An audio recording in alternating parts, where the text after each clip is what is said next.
for that. But we will begin to all our topics today. Okay? Let me see what's going on. Let me see what else. Bang, bang, bang, bang, bang. We getting straight into it. Welcome to everybody on YouTube. Welcome to everybody on, of course, Rumble. That is our home.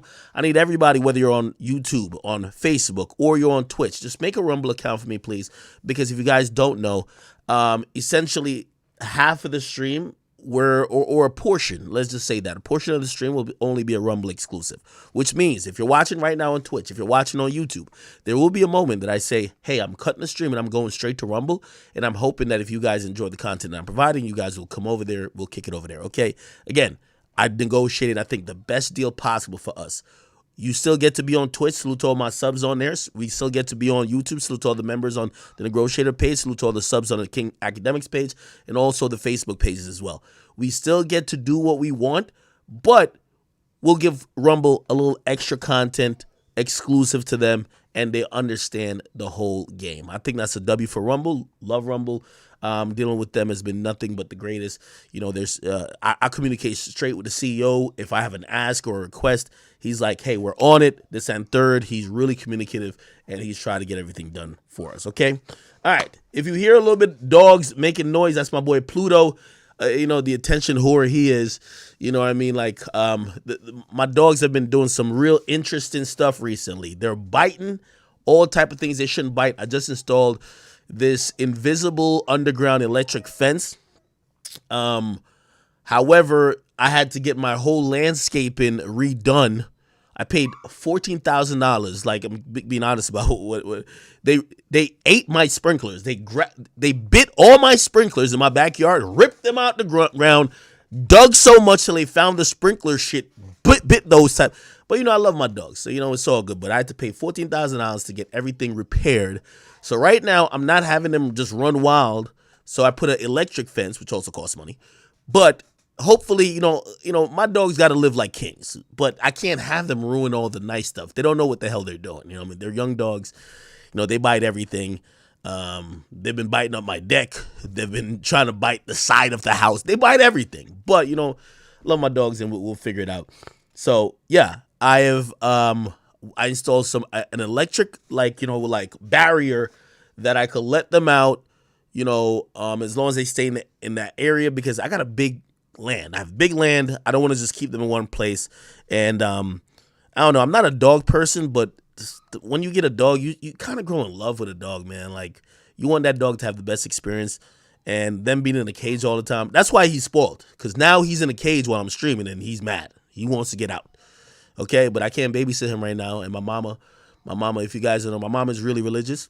My mama gets on prayer line every day, and she prays with other people for whatever problems that's going on in the world, going on in their lives, and also she prays for, of course, herself or her sons like me as well. So, you know, I don't think my mom was watching. She likes basketball. She wasn't watching playoffs. She was on the prayer line, just kind of sending up prayers to God. No, my mom's a little religious. It's all good. Anyway, if you hear Pluto, he gonna be good, okay? It's a little spoiled boy, just doing the most, all right? Anyway, other than that, I am glad to be here for another day. I'm glad to be here on Rumble, glad to be here on Twitch and the other platforms. Yeah, I apologized last night sincerely. I thought yesterday's stream was really bad. And anytime I have one of those streams, I'm really eager to come back to, you know, again, a lot of the stream is my energy. And you know, about an hour or two in, I was tired, and I still dragged it out for like 4 hours. But like, you know, I always think about you guys. You guys deserve just a better, more entertaining stream. Anyway, okay, I think we're good. As far as all the drama and everything is going, whatever, I feel like I've answered everything. You know what I mean? I don't think there's nothing kind of new coming up. We'll touch on whatever that needs to be touched on, if it needs to be touched on, but like these days, you know, we just got to keep going forward. That's the beauty of, I believe, what we got going on here. I'm going to kind of start off hot today. Damn, Trifecta, you fake. Trifecta said I had to cut it off yesterday. Yo, we're going to start off hot today. Listen, there's so much things that's going on. By the way, I want to bring you guys into some of my interests as well. Like, some things might not be hip hop, but these are my interests, so I'll cover those stories as well. But I'm going to start off hot. You know me, Pocket Watcher Act is always on the job. We're clocking in again. You know, I feel very fortunate at the place I'm in the music, rap, or media personality, business. I was ranked number 2 on the list. I'm very happy about not only my ranking, but happy about my dynamic with everyone. A lot of people know me for beefing with, always kind of being spicy, but with the people who are on that list, I don't really have issues with them. I don't really, I'm in my own lane. Usually, unfortunately, I'm going at it with rappers or just usually like bums, like Sharp. You know what I mean? Like those are the people who I'm kind of going at it with. So, for the most part, I got really good relationships with everyone. That being said, there's a lot of jostling going on. I think it kind of got spurred by the list. If you guys don't know the list, I give you off the top of my head what it was. Charlemagne was number 3. I was number 2. Joe Budden number 1. Gillie and Wallow number 4. And we had Nori number 5. Adam from No Jumper, he was number 9, I believe. No, actually, he was number 16 or number 18 or 20 or something like that. And we had Vlad, who was number 9. Okay. So let me kind of get to this real quick. Joe Budden responds to Charlemagne. Today, when somebody put me on game about Joe actually had a little response to everybody who was talking about, and actually, just to be clear, this all comes from here. And by the way, I know a lot of you guys are fascinated with this because it's an interesting business, realm. Maybe you don't want to be a podcaster yourself, or maybe you do, but you wonder what people make. I'm very open and honest. For the most part. So I usually speak when people just kind of allude to shit. Regardless, if you don't remember, I played this clip not too long ago. And the clip was this, right? So Charlemagne and, give me a second. Charlemagne and DJ Envy appeared on $1 Million Worth of Game. And when they appeared on $1 Million Worth of Game, we had Charlemagne who said this. Here we go. Okay. I think people that don't like hip hop now are just mad that it's no. Actually, that's not the clip. Let me find the right clip. This is the clip. Look, I believe here. Who we walked away from. Read that. Yeah. When you walk away, you get more. Mm-hmm. We walked away from that. I'm gonna tell y'all something, man. I knew this beforehand, but Gillie and Wallow is the highest paid black podcasters in the game. That's not what the list says. Man, don't bring that up. Don't bring that stupid shit up. Don't do that. We ain't worried about the list. Exactly. Me neither. He saw our paperwork. Me neither. And we own everything. And we own everything. Don't worry. I'm just saying, you see what we walked away from. You see what we walked away from. Word up. And that was contract. That was close to the gay shit. We said, what? We said, what? I heard that from a white person before I heard that from Gillie and Wallow. Heard what? That same thing. I heard that me and an agent was talking. No, okay, and they was telling me what y'all was walking away from. Say what that number was. No, I ain't doing that. I ain't saying that. They don't even know. But Gillie and Wallow are doing very well. They're doing okay out there. Don't fucking play I with love us, it, man. Look what we... Okay, so that was said, and then miraculously, and Joe Budden responded to the whole thing. Some people believe that was a subliminal at Joe Budden. Joe Budden, if you guys don't know, I hate talking in these rumors. Reportedly, Joe Budden walked away from $20 million. That's the number, okay? He walked away from $20 million with Spotify back in the day, right? That's the number. I don't want to hear, some people say he wanted 100, whatever the case is, but he walked away from $20 million. By the way, this isn't 20 for a year, right? This is 20 for maybe multiple years. I don't know the details. I only hear the top number, okay? Now we hear Gillie and Wallow has also walked away from $20 million. What does that mean? Joe stayed private, and Joe basically got his deal to be, he was doing it independent. So we don't know if he made more than 20 over the same time period. I've asked him on everyday, off the record, when me and him did it, he said, yes, he's made more than what he was offered, which, I don't know, let's say they offered him 20 for 3 or 20 for 2. Clearly, he's saying he made more than that, right? Okay, cool. Put that aside. Gillie and Wallow, I'm telling you, they walked away from $20 million from one of the people who wanted their services. They got more than that, right? I don't know the amount of years. I don't know if it was more than Joe, less than Joe, and when you factor years or other terms, I don't know. But they did walk away from that amount. That's the number going around. For whatever reason, it feels like there's tension among everybody but me. Like, I love all these guys. Like, me and Wallow, we talked on the phone for about like 2 hours, like 2 days ago. You know, me and Charlemagne calls me frequently from time to time, gives me game. Me and Joe, that's somebody who I think we do amazing content together, but we also trade ideas and we also kind of, you know, let each other know what's going on in the marketplace, okay? I have zero problems with the people who are at the top of the list. And this is one of the first times that I'm the neutral party. But also I'm like the youngest party who's just kind of like, you know, I'm hoping to, you know, again,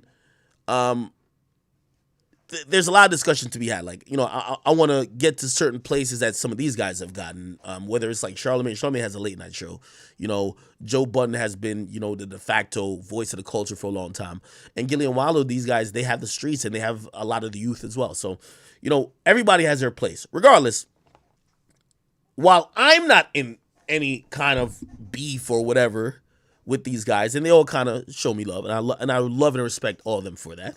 By the way, I feel like I just dick sucked all of them, but it is what it is. It feels like there's a little bit of like elbow shuffling between Joe, Charlemagne, Joe, $1 million worth of game, and Joe responded to those comments when he said this. So, you know, in his podcast, he responded by saying this, and he responded directly to Charlemagne. Here we go. Wait, you mean to tell me they walked away from $20 million and gasp, got an even better situation? That's possible for black men? Nobody said that was possible for black men when it was happening to me. I just want to highlight how some of these narratives change. But that's not where my anger comes from. First of all, let's all take a moment here to give a round of applause to Gillie and Wallow. We did it the first time. I want to do it every time. Word. No doubt. I want to never leave doubt. The same way Nori come in here and give it up for me, I do it over there. I want to never leave doubt for anybody out there that watch us and try to, you know, emulate some of that shit. That it's all peace at the top. Because like I said on Drink Champs, when everybody's up, it's not too much to fight about. Okay.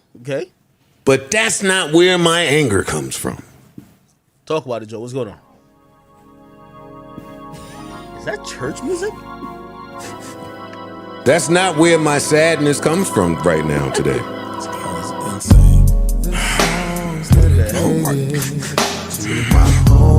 Okay, I have no idea what this music is.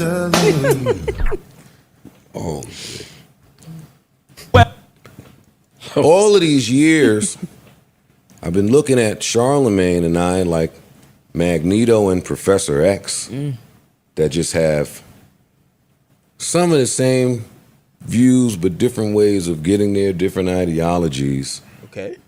And I always thought that he was like that second tier right under me. Oh, shit.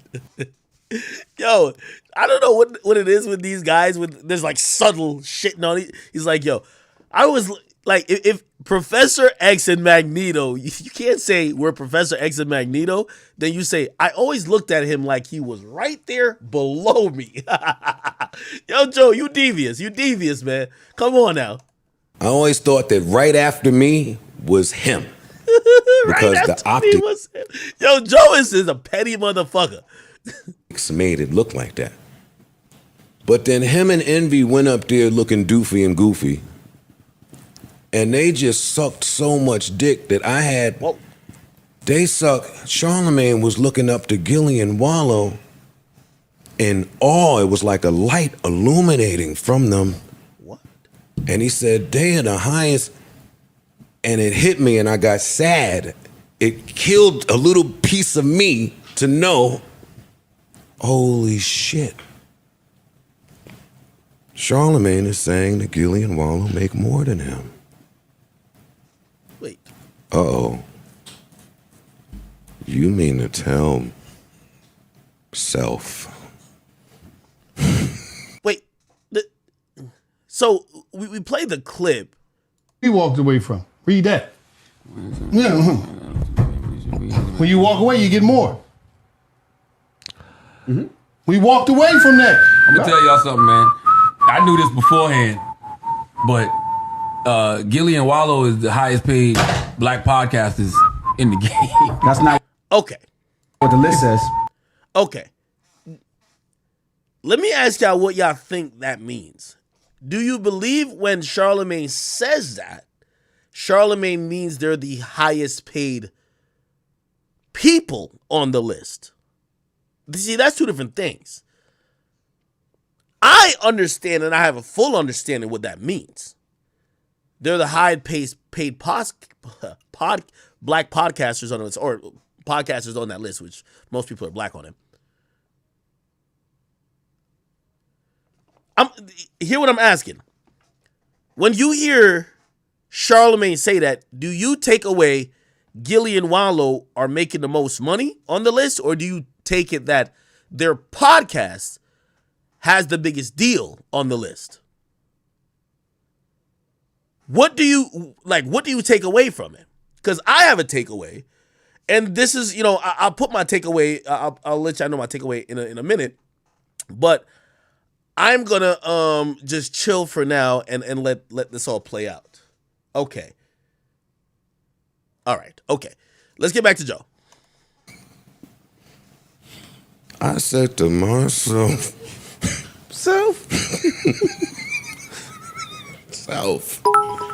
no way. Not with a late night show. Envy just told me about a podcast network. You just had your podcast fest. You did like a festival of sorts, something thingamajigger you did.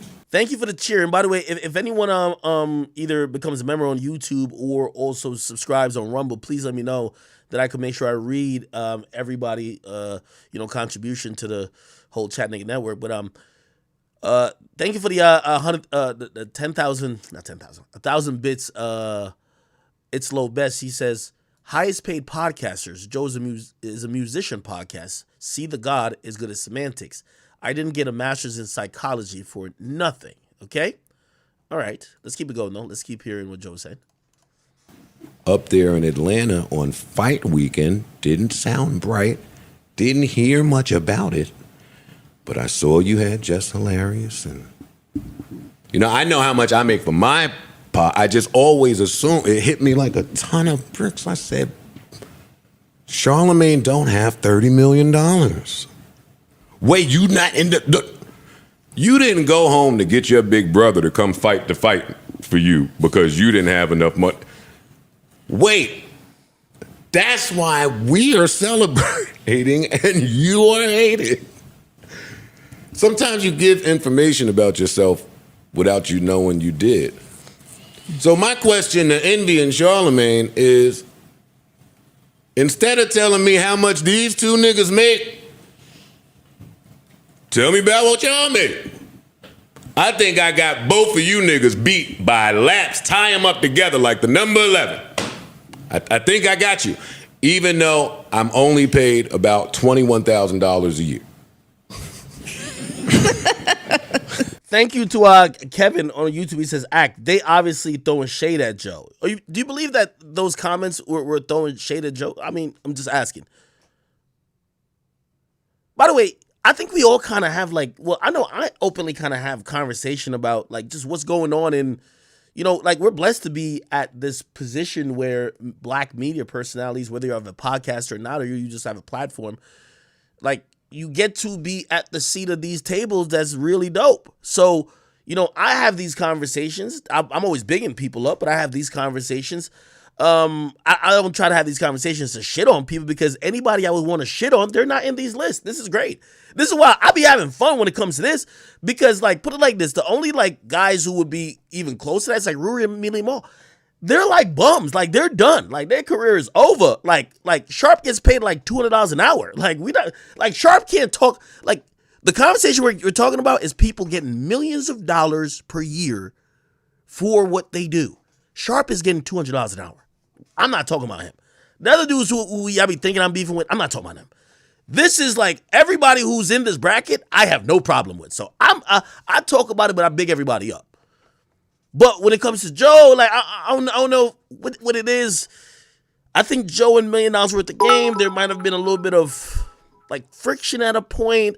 And Joe and Charlemagne, I just could never understand. But anyway. Of course. Hold on. Let me change that. Sharp not getting 200 an hour. The hour is the podcast. Now, you might think 200 an hour is, that's how you finesse a motherfucker, right? I'll tell somebody you're getting $200 for an hour if the hour is the content that you're giving me. If you're getting $200 per episode, bro, like you fucking, anyway, if y'all, I see a lot of people saying that's great money. Okay, cool. Sharp gets $200 per episode. That's great money. All right, cool. We're talking exponentially higher levels than that. I'm sorry. According to Earth. According to everything. Yeah. Everything. 25 sometimes on a good year. On a good year. Yo, nah, I'm serious. I didn't want Magneto to die. It's not a race anymore. He should have been bumped down a few more slots in the list if he not at the... God...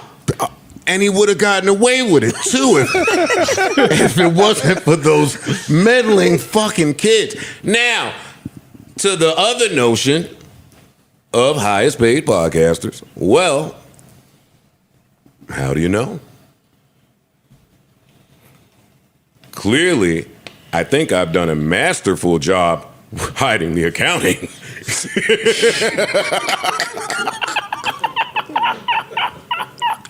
Y'all funny. Come on.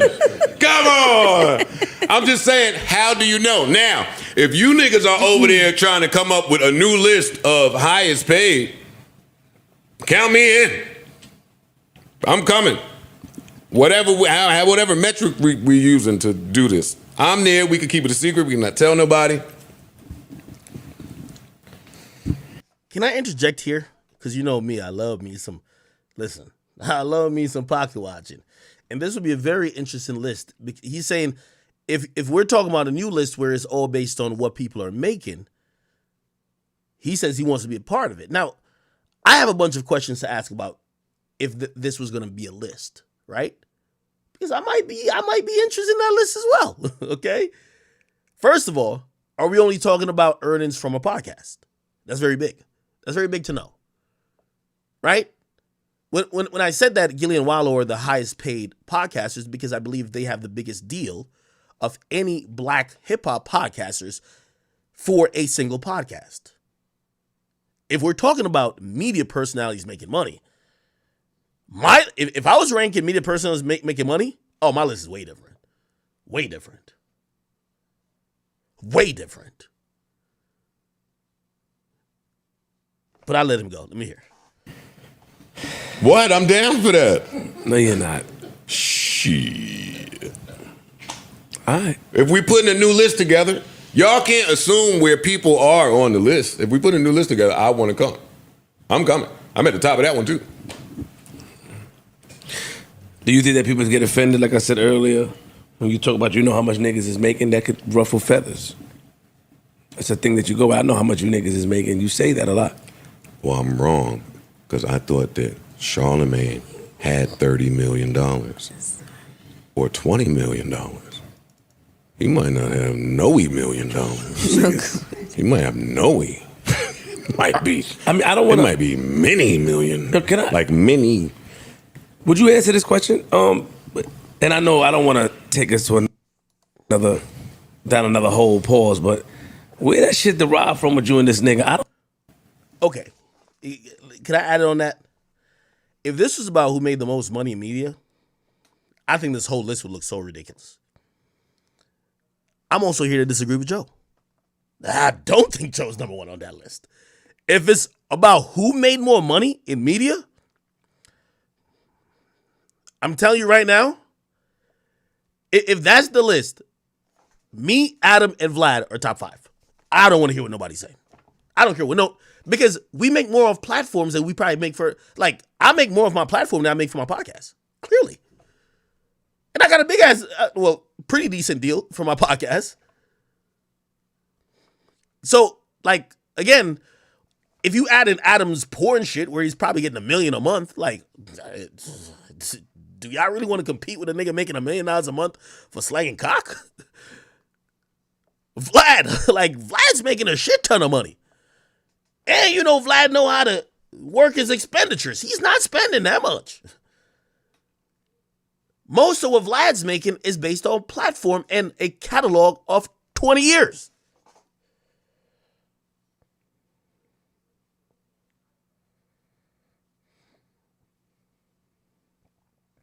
That list will be interesting. Now, without ever divulging info, and by the way, I don't know where Joe would be on that list. It's hard to pocket watch Joe. It's really hard to pocket watch Joe.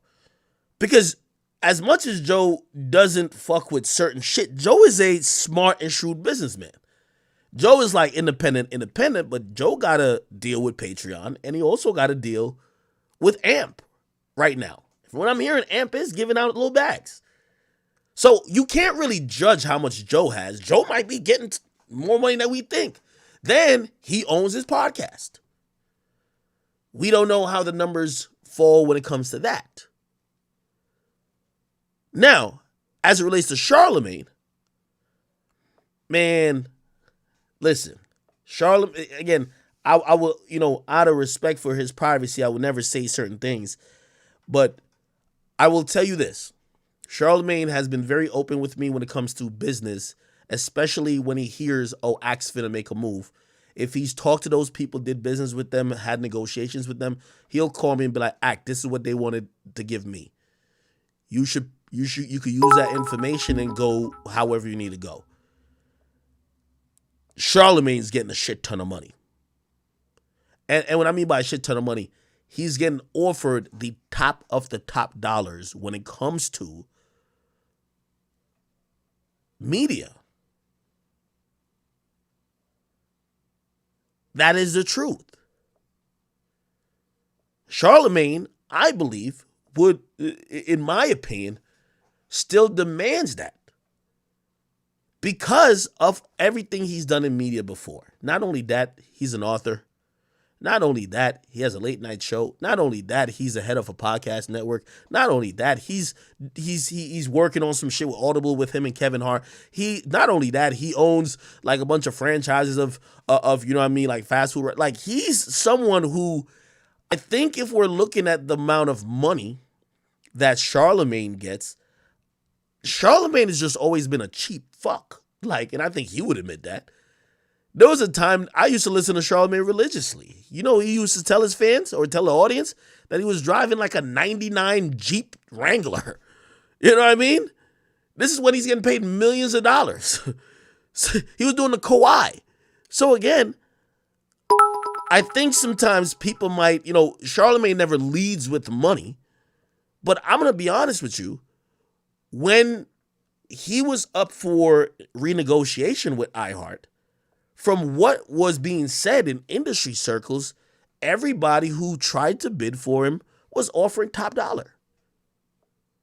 So again, Charlemagne is one of them niggas, like, even if he rich, he's still cheap. Like, he don't flex.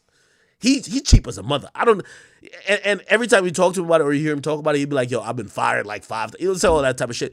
But Charlemagne be having it. He just don't flex at all. I think all of us people in independent media, including Joe, because it is a sign of our success and our ability to create a business model, especially when you're independent, you kind of see what the wealth is. Like, for example, Joe got a My Box. So does Gillian Wallow, or Wallow does. You know what I mean? You kind of see, like with me, I have a Lambo. You'll see a little, you don't know what the fuck Charlemagne got. But he got some shit. And he got a lot of money. So this is where I would disagree with him. But also, if we're talking just straight money, where I would agree with Joe on, but with the exception of Charlemagne, is that the people who are heading up the who's making the most money list is probably the people who either have their own platform or, number 2, are independent. Because no matter what deal you got from somebody, it might sound great and feel great when you initially sign, But a year or two into the deal, you'll probably start to think, oh, I could have made this by myself. That's just how most deals go if you perform. Now, if you don't perform like Ruri and Mealy Mall, you hit the lick once and everybody know you're done. Do you get what I'm saying? However, I digress. Let me let this play. That's the thing that you go out. I know how much you niggas is making. You say that a lot. Well, I'm wrong because I thought that Charlemagne had $30 million or $20 million. He might not have no $million. He might have no might be. I mean, I don't want. It might be many million. No, can I? Like many. Would you answer this question? And I know I don't want to take us to down another whole pause, but where that shit derived from with you and this nigga? I don't get it. Like where does that issue derive, the underlying issue derive from with you and him? Like if he's been on for a while and then, you know what I'm saying, you've been doing what you're doing. Does the competitiveness come from comparison? Yo, it's no competitive. Let me mute this PC shit, y'all. No, where does it derive? Hey, yo, check this out. As a podcaster, you niggas out there better watch how the conversation goes when it look like it's shifting my way. I'm not ducking no smoke. No, you just duck smoke. Fuck all this PC shit. You just fuck duck all smoke. this happy to be I'm here about to shit get y'all at want him. me You on. just duck smoke. I'm gonna tell you why. Give it to me. You duck smoke because you don't want to answer, nigga. You don't want to answer where it derived from. What happened, nigga? Because if he was up before you and then you mad at him, did he not give you an opportunity? No, you missing it. I'm just asking. Missing it. You missing it. I know. You my man. I'm standing with you, but I want to know. I'm confused. But the important thing here is what I've said, which is, you got to just dead certain narratives before they take off. Whatever existed, whatever like hateful shit, who cares? Today, there's a small window for entrepreneurs and people sitting at home to create the change that they want to be. Got it. Wow. Hey, by the way, so Lopez, thank you for the 1,000 bits again. He says, if it's media, Charlemagne, you and Vlad. Radio money hits different. No, but every money's hitting different. That's why I think he should lose. Bro, do you understand? And this is no shots. You know, this is the OG, a legend right here, my man Star. Like, I remember hearing when Star was saying that he signed he got fired from like a radio station or whatever, but he had signed a deal. And I remember he was like, yo, you know, off the deal, he kept like $7 million. And I was like, damn, that sounds ridiculous. I'm like, he got $7 million out of it? Which, that's of course a lot of fucking money. But these days, I think the podcast and broadcasting game has just expanded where, bro, when Mealy Mall and Ruri say they got 10 million, they didn't get 10 million. But do I think they got 4 or 5? I do. Like, they said 4 or 5 for like 2-3 years. I do agree. I think they got that. I think they do. That's as much like you can leverage like a hype to go get that, or you used to. The market has changed. Most players in the game of podcasting have said that they're done giving out the bags. Gilly and Wallow, which this I think also is historic, they might be the last of the Mohicans, where those outrageous deals are not being given out anymore.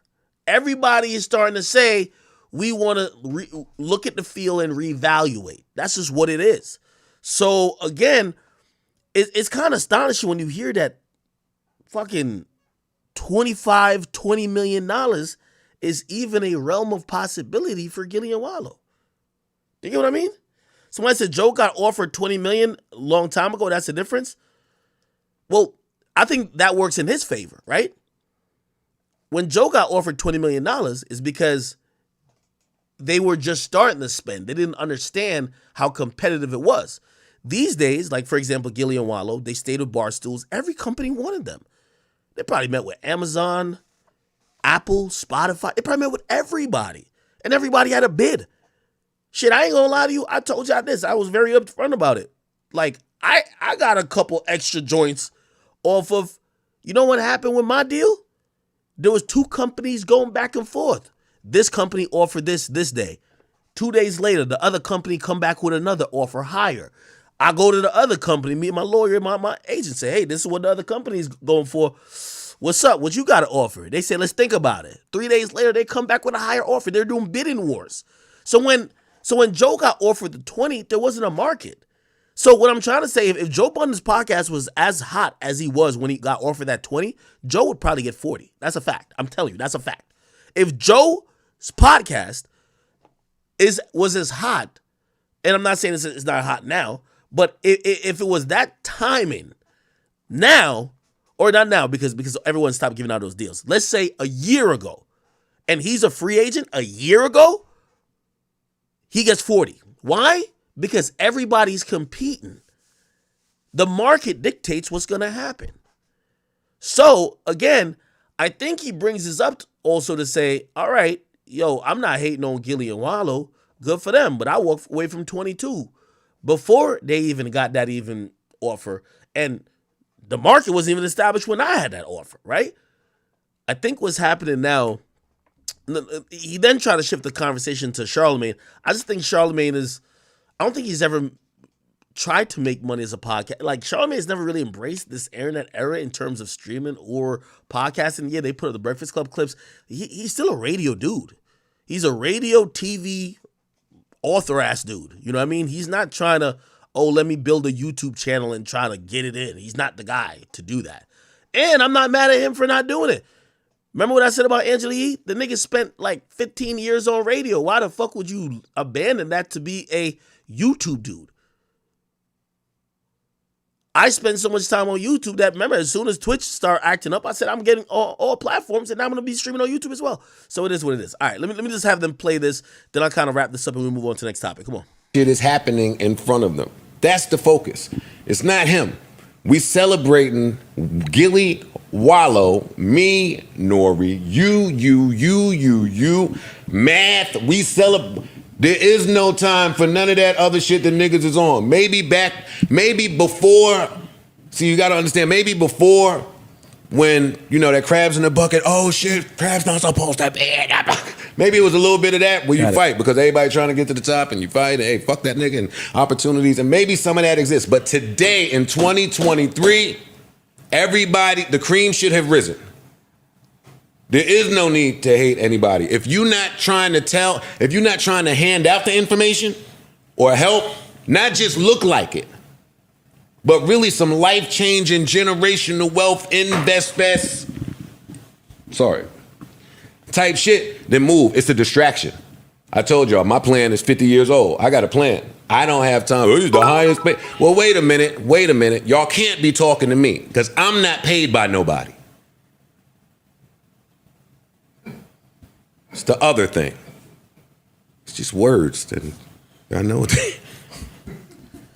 Mr. Frank says, could you please explain how Joe Budden is worth $40 million when he isn't in the top 100 Spotify podcasts and your stream clips get as much views? Also, he always has low-tier sponsors. Please break it down. What are the top 100 podcasts getting, as Joe is pretty small in comparison? I think that's an interesting question you're asking. I don't know the monetization strategy of Joe Budden's podcast. If you ask me, I would say it's primarily through Patreon. If you ask me, I'm going to give a number. I think Joe Budden, let's go to Joe Budden's Patreon. We're pocket watching, so, it's Big Act. We always do it. Joe Budden Patreon, right? Okay, so if we go to Joe Budden's Patreon right here, there's a few levels, $5 a month, $10 a month, $25 a month. There's more levels, I think, and even $50 a month. By the way, Joe, I believe, releases 2 podcasts a week that you have to be on Patreon to get. People love his podcast. If you ask me, I think at bare minimum, Joe Budden has, and this is, I'm going to go off, I got to go off the market, even though this isn't hip hop, Flagrant 2 Patreon, right? Let's go to Flagrant 2 Patreon. Oh my God. Here we go. Flagrant. Is this? Okay. Flagrant 2 Patreon. And I'm going to use them because they put out their numbers. They have 18,000 patrons paying $84,000 a month. Okay. I'm going to be honest with you. Joe Budden has a deal with Patreon. He puts out more content on Patreon than Flagrant. Flagrant's hugely popular, but he puts out more than them. I would believe, let's say Joe Budden has 50,000 people on Patreon. Okay. Might be ambitious. Again, I'm using Flagrant 2 as a kind of litmus test, let's say 50,000, right? If they're making 84,000 and they kind of got the same amount of like, tiers. Let's say I want to believe that Joe Budden is making about $200,000 off Patreon, right? By the way, this is nasty work right here. I'm over here really pocket watching heavy. Okay, 200,000 off here. That's $2 million, $2.4 million actually a year just off Patreon.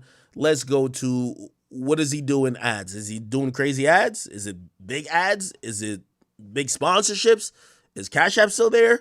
What would YouTube revenue? YouTube revenue, by the way, for a lot of people, if you don't know, YouTube revenue is usually the least of the monetization strategy with any podcast, okay? It's just, it's good for eyes, but if you're waiting on AdSense to get you rich, especially if you're only dropping once or twice a week, it's just not going to work. Unless you break it down like Vlad into 1 million clips. You get what I mean? And then that would probably work. So again, I could see his podcast making, so we got $2 million or $2.5 million from Patreon. Let's say, I don't know, let me start throwing around some numbers. Let's say he makes 500,000 from ads on YouTube. That's $3 million. So AdSense pays him 500,000, $3 million. Let's say all the ads they get, another $500,000, or let's just put $1 million, because who knows if he's doing these deals. Like, he might have bigger endorsements. He might be working with record labels. He might be working with who knows. He might not be. You might not easily see it. Product place. I don't know what it is, right? So a cool $1 million or so. You feel me? So now if I'm kind of guesstimating what I think that podcast is making, remember he's independent, right? So he got to go get it. Okay, cool. So we're at 3 plus the 1, that's 4. I'll add another 750,000 and buffer higher or lower. So let's say he's making 4.75 or maybe 3.25. Okay, between that range. So I just gave it a range. So 3.25 million or 4.75 million per year. Now, what usually happens, if you're ever going to be exclusive, and if you're talking about worth, what's the worth of something? If you ever try to get the worth of a business, and by the way, the most of that, no disrespect to the guys who are on it and the staff, I think if Joe's making $4 million on a podcast a year, I think he's leaving with $3 million profit. I'm going to just be honest with you. This is the reason why I got rid of Rory and Mealy Mall. Everybody else is going to be on salary. I think he's smart enough that he could probably pay everybody with $1 million. Right? So he still leaves with about 3.5. Okay, cool. We're making 3.5. If you were going to evaluate that for an exclusive deal, number one, he's on all platforms now and could do a deal later. If someone was going to come to Joe for a deal, he's making $3 million by himself after expenses, right? This is me just guesstimating. You're probably going to have to do a multiplier of at least 10. Right? You're going to have to do at least 10. You're going to justify him getting off all platforms, which could hurt his growth. You got to do a lot of things. So now I'm thinking for a 3-year deal, it's at least $30 million he would be worth at this moment if he was going to do a deal exclusive, right? I think that would be fair. 4 years, it could be $4 million or $40 million. So if you're wondering how that 40 will come up, that's how my math will be mathing, all right? Sorry, okay? So somebody says, accurate out of your fucking mind. Well, I gave vague numbers to kind of come up with a yearly amount, and then I kind of took some took some expenses off top, right? But keep in mind, Joe's not traveling, right? He's not traveling to go do podcasts. He's paying everybody's salaries. He's not getting a new production crew every time. They're shooting at the same place. I would imagine other than paying the staff, he has a low overhead. You know what I mean? He doesn't have to go set up in motherfucking Houston, Texas in a strip club to go do a shoot or figure out camera people and sound people there. He has it's a pretty set thing. Hey, you guys show up 2 to 3 times a week. We film content for 7 to 8 hours. We have these editors chop it up. We'll be good. I think my numbers are kind of okay if you really want to say that, right? So again, that's what I think his podcast is making.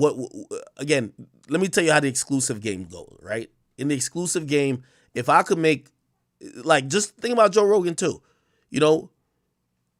Whatever money you could make, you add a premium to it, right? So whatever money you could make by yourself, you times it by 5 to 10, Some people might even say 15, right? That's going to be the money that you're going to get paid for exclusivity. That's just how it goes. You get what I mean? Like, shit. Bro, we're on Rumble right now. What do you think how that works? You know what I mean? Like, I know what I would make just streaming on Twitch. All right, cool. Let's take some hours, blah, blah. Let's do some quick math, da. All right, cool. Because I'm going to be giving those hours to Rumble, all right, bing. Pay me this. Cool. That's how it works. I'm telling you, bro, listen, I don't want to hear it. I'm trying to tell you how to do math. Feel me? Me, I like to do a mix of both. You know, my main platforms, I like to keep it open. Certain deals, like, you know, I've done streaming. Right now we're doing streaming partially exclusive, and also we're doing our podcast exclusive at the moment. Who knows? We might get back in an open market, start making our own and whatever. You know, shit happens. But if you're wondering how Joe Budden probably arrived at that, yes. Does Joe Budden has $40 million in the bank? I don't think so. By the way, a lot of people don't have $40 million in the bank. I don't have $40 million in the bank, okay? You know what I mean? That's a very ambitious number, right? Cool. Yeah, okay. I did my little pocket watcher thing. Let me just play the rest of it, and then we're off of this. Y'all are right. Highest paid by whoever be.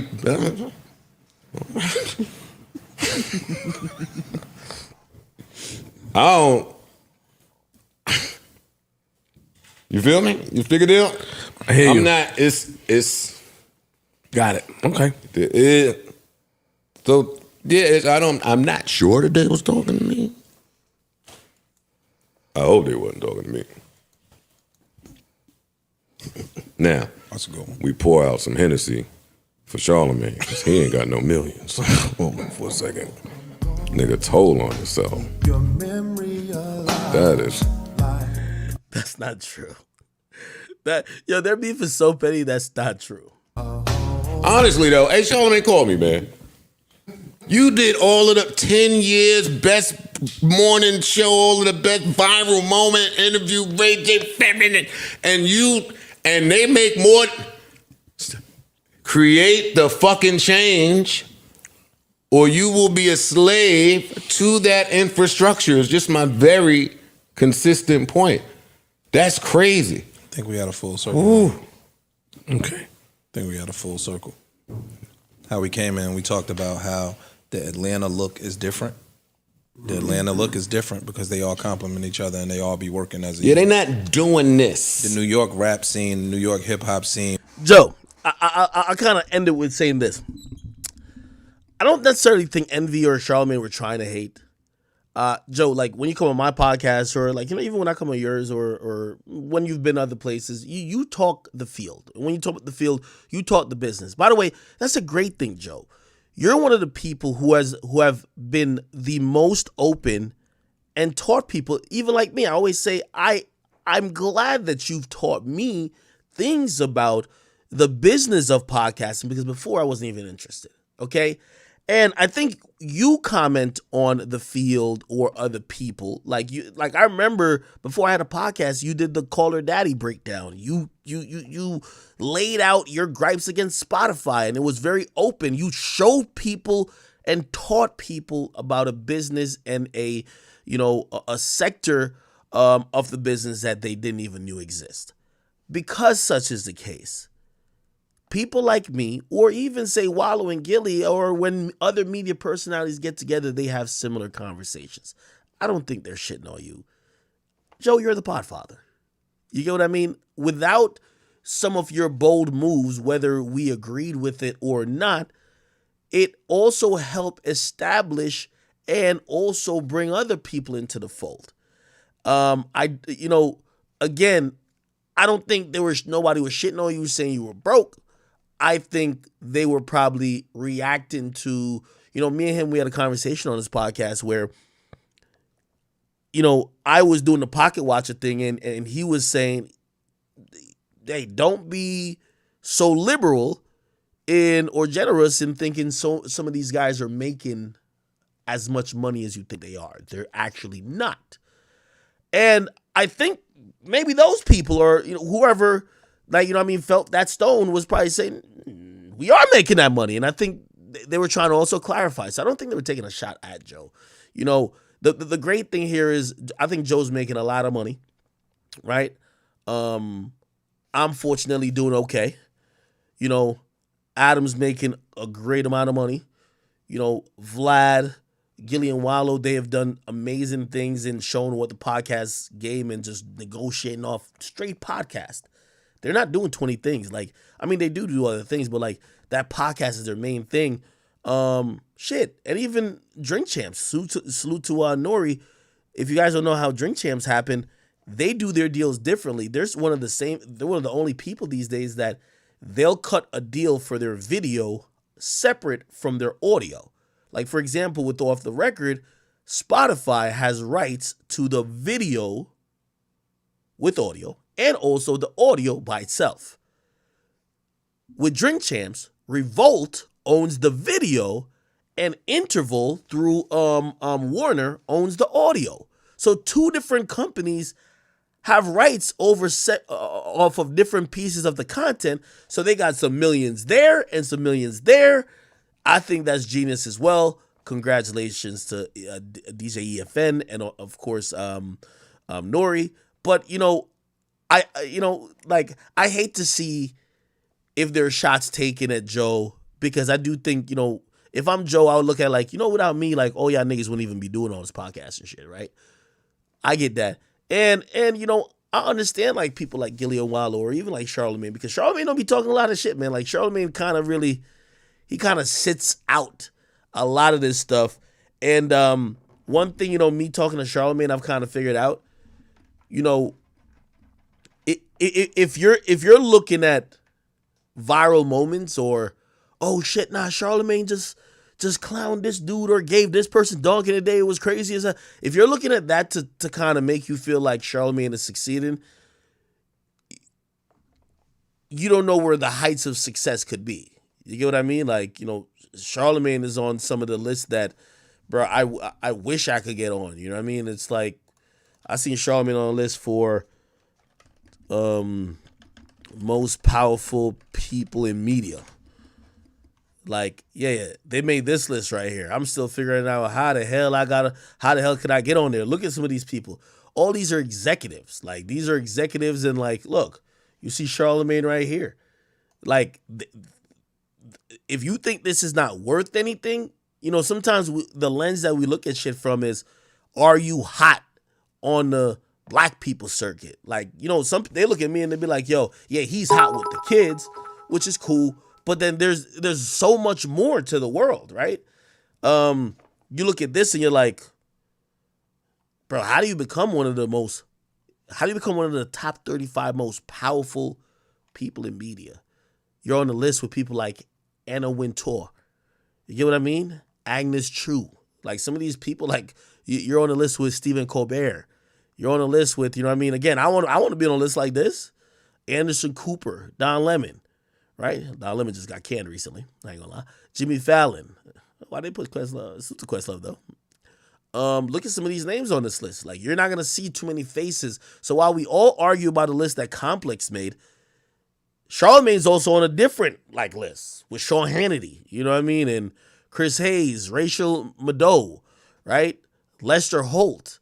Like, look at some of these people. Like, you know, there's a lot more to go for everybody included. Seth Meyers. There's a lot. Lorne Michaels. Like, Jesus Christ. He's executive producer of SNL. So, you know, there's a lot more to go. And I think everybody has their space. Like, fortunately, I think for everybody, like, Charlemagne is super humble. And, you know, I think Charlemagne could really pop out and just, like, start talking and shit, but that's just so unlike him. That's, like, so unlike him, but that's the atmosphere we're all in right now, dog. Everybody told me about the M's they got. Charlemagne, you ain't gonna tell niggas about the M's you just got? You got them M's. Like, you ain't gonna tell them? So, it is what it is. All right. Anyway, I love Joe, love Charlemagne, love Gideon Wallow. We are going to move on. All right. Damn, my first topic took a little bit, right? It's all good. We're in the first hour, people. All right, cool. How's everybody doing? I see people on Rumble. I see y'all, man. Fuck with y'all. Okay. All right, bet. Let me see if I can get into this gossip of the city. Hopefully this page is open. Oh, yeah, it is. All right. Could we find it? Could we find it? Could we find it? I don't know if I will find it. Okay, let me just go straight to Shade Room. All right. Yo, the conversation everybody's having right now is like, yo, did Chief Sosa groom Bhad Bhabie? Okay? Recently she came out and admitted that she tattooed his name 5 times and that either she was going to get it covered up or something like that. Regardless, she's with somebody new, which is not Chief Keef. And also, if you don't know the whole situation behind it, Bhad Bhabie is 20 and Chief Keef is 27, right? Regardless, people have said this is weird. How do you have so much tattoos of this man when you are that young? Okay, let me see if I can play this. Last name, his name, his. Wait, hold on one second. Here we go. So I have Chief Keef's birthday, his last name, his nickname, and his, like, I have CK on my ankles, then I have his last name right here, and then I just covered his birthday up here, and then I have So on my ear, and then I have Keef on my wrist. What the damn. Fuck? Why'd you cover his birthday? Because I'm sick of it. Okay, but you're keeping the other one. No, I'm getting them removed. Okay. I am just, like, tired of being delusional. So I have Chief Keef's birthday. Okay, I'm going to be very honest with y'all. And, like, I'm sorry, I just didn't know. I had no idea that Bhad Bhabie and Chief Keef had any romantic relationship. I thought this was like, you know, everybody looks up to Chief Keef. He's kind of just a pillar and a legend in the game. I didn't know that they used to fuck around. By the way, if you know anything about Keef and you look at his long list of baby mamas, his baby mamas pretty much do not look like Bhad Bhabie, okay? Regardless, if she tatted your name 5 times, brother, you deep in them guts. We don't really have to assume. Now, what the problem became is that everybody's saying, well, hold on. If she just turned 20, unless she just went to the tattoo shop and said, give me all 5 of these, and by the way, it's really 6 because she covered up 1. How the hell she tattoo your name? She only been of age for 2 years. How'd she tattoo your name 5 times? So some people believe because they knew that he was in contact with her when she was below the age of 18, when she was like 16 or whatever the case is, running around here doing crazy shit, they believe that either he was having sex with her when she was underage or he was grooming her to later have sex with her when she becomes of age. Now, the implications of that is people don't like people who groom, right? What is grooming? Let me define what that is. Grooming is basically saying, hey, listen, you know, I want to operate by the letter of the law and also societal norms, and I won't date a girl that is under 18. However, I'm going to romantically flirt with her. I'm going to prep her to be the woman who I want to fuck with. So you start prepping her when she's underage, where she's malleable. She's also really naive. She wants to fit in. She is someone who could be manipulated. And now when she becomes of age, you pop out with her saying, oh yeah, this is my girl now. They accuse Adam 22 of this because they believe Adam 22 was grooming that one 16-year-old that he said he later fucked at 19. But they're looking at Chief Keef, which, by the way, I'm going to be honest with you, I'm surprised people have even talked about this, because usually when it comes to these Chicago dudes, especially Chief Keef got like 10 baby mamas. Like, people don't really, like, I've never seen people hold him to any type of standard. And I don't know if maybe because Bhad Bhabie's white or because she's just like someone who has been, you know, kind of like just beloved ever since she was just a underage teen by like the internet world, that they kind of care if she tattooed this dude's name when she was being groomed or he was fucking her then, right? So that's the whole thing that's kind of came up. People really are trying to know. Now, when she said it on that interview, she wasn't trying to expose him. She also wasn't trying to say he was like a piece of shit, you know, in the sense of like just overall. She was just saying that she went through a fling and that's why she tatted the name. Regardless, apparently this is Slim Danger. This girl right here, she put up this picture with Bhad Bhabie, and I ain't gonna lie, Bhad Bhabie does look pretty young here. And Slim Danger says his something not that bomb. Trust me. I guess it's his shit not that bomb. I guess she's talking about his dick. So Slim Danger allegedly has a kid for Chief Keef. I don't even know if that's really his kid. He's never confirmed or denied. But that's why I'm surprised everybody cares about this. Chief Keef don't give a comment on nothing. He don't talk about nothing. You can say the best thing about him, the worst thing about him. He don't say nothing about nothing. And when people don't react to anything and you have no expectations of them, how could you hold them to any type of cancelable offense, right? But they're talking about this. Okay, cool. Regardless, she also went on, let me see.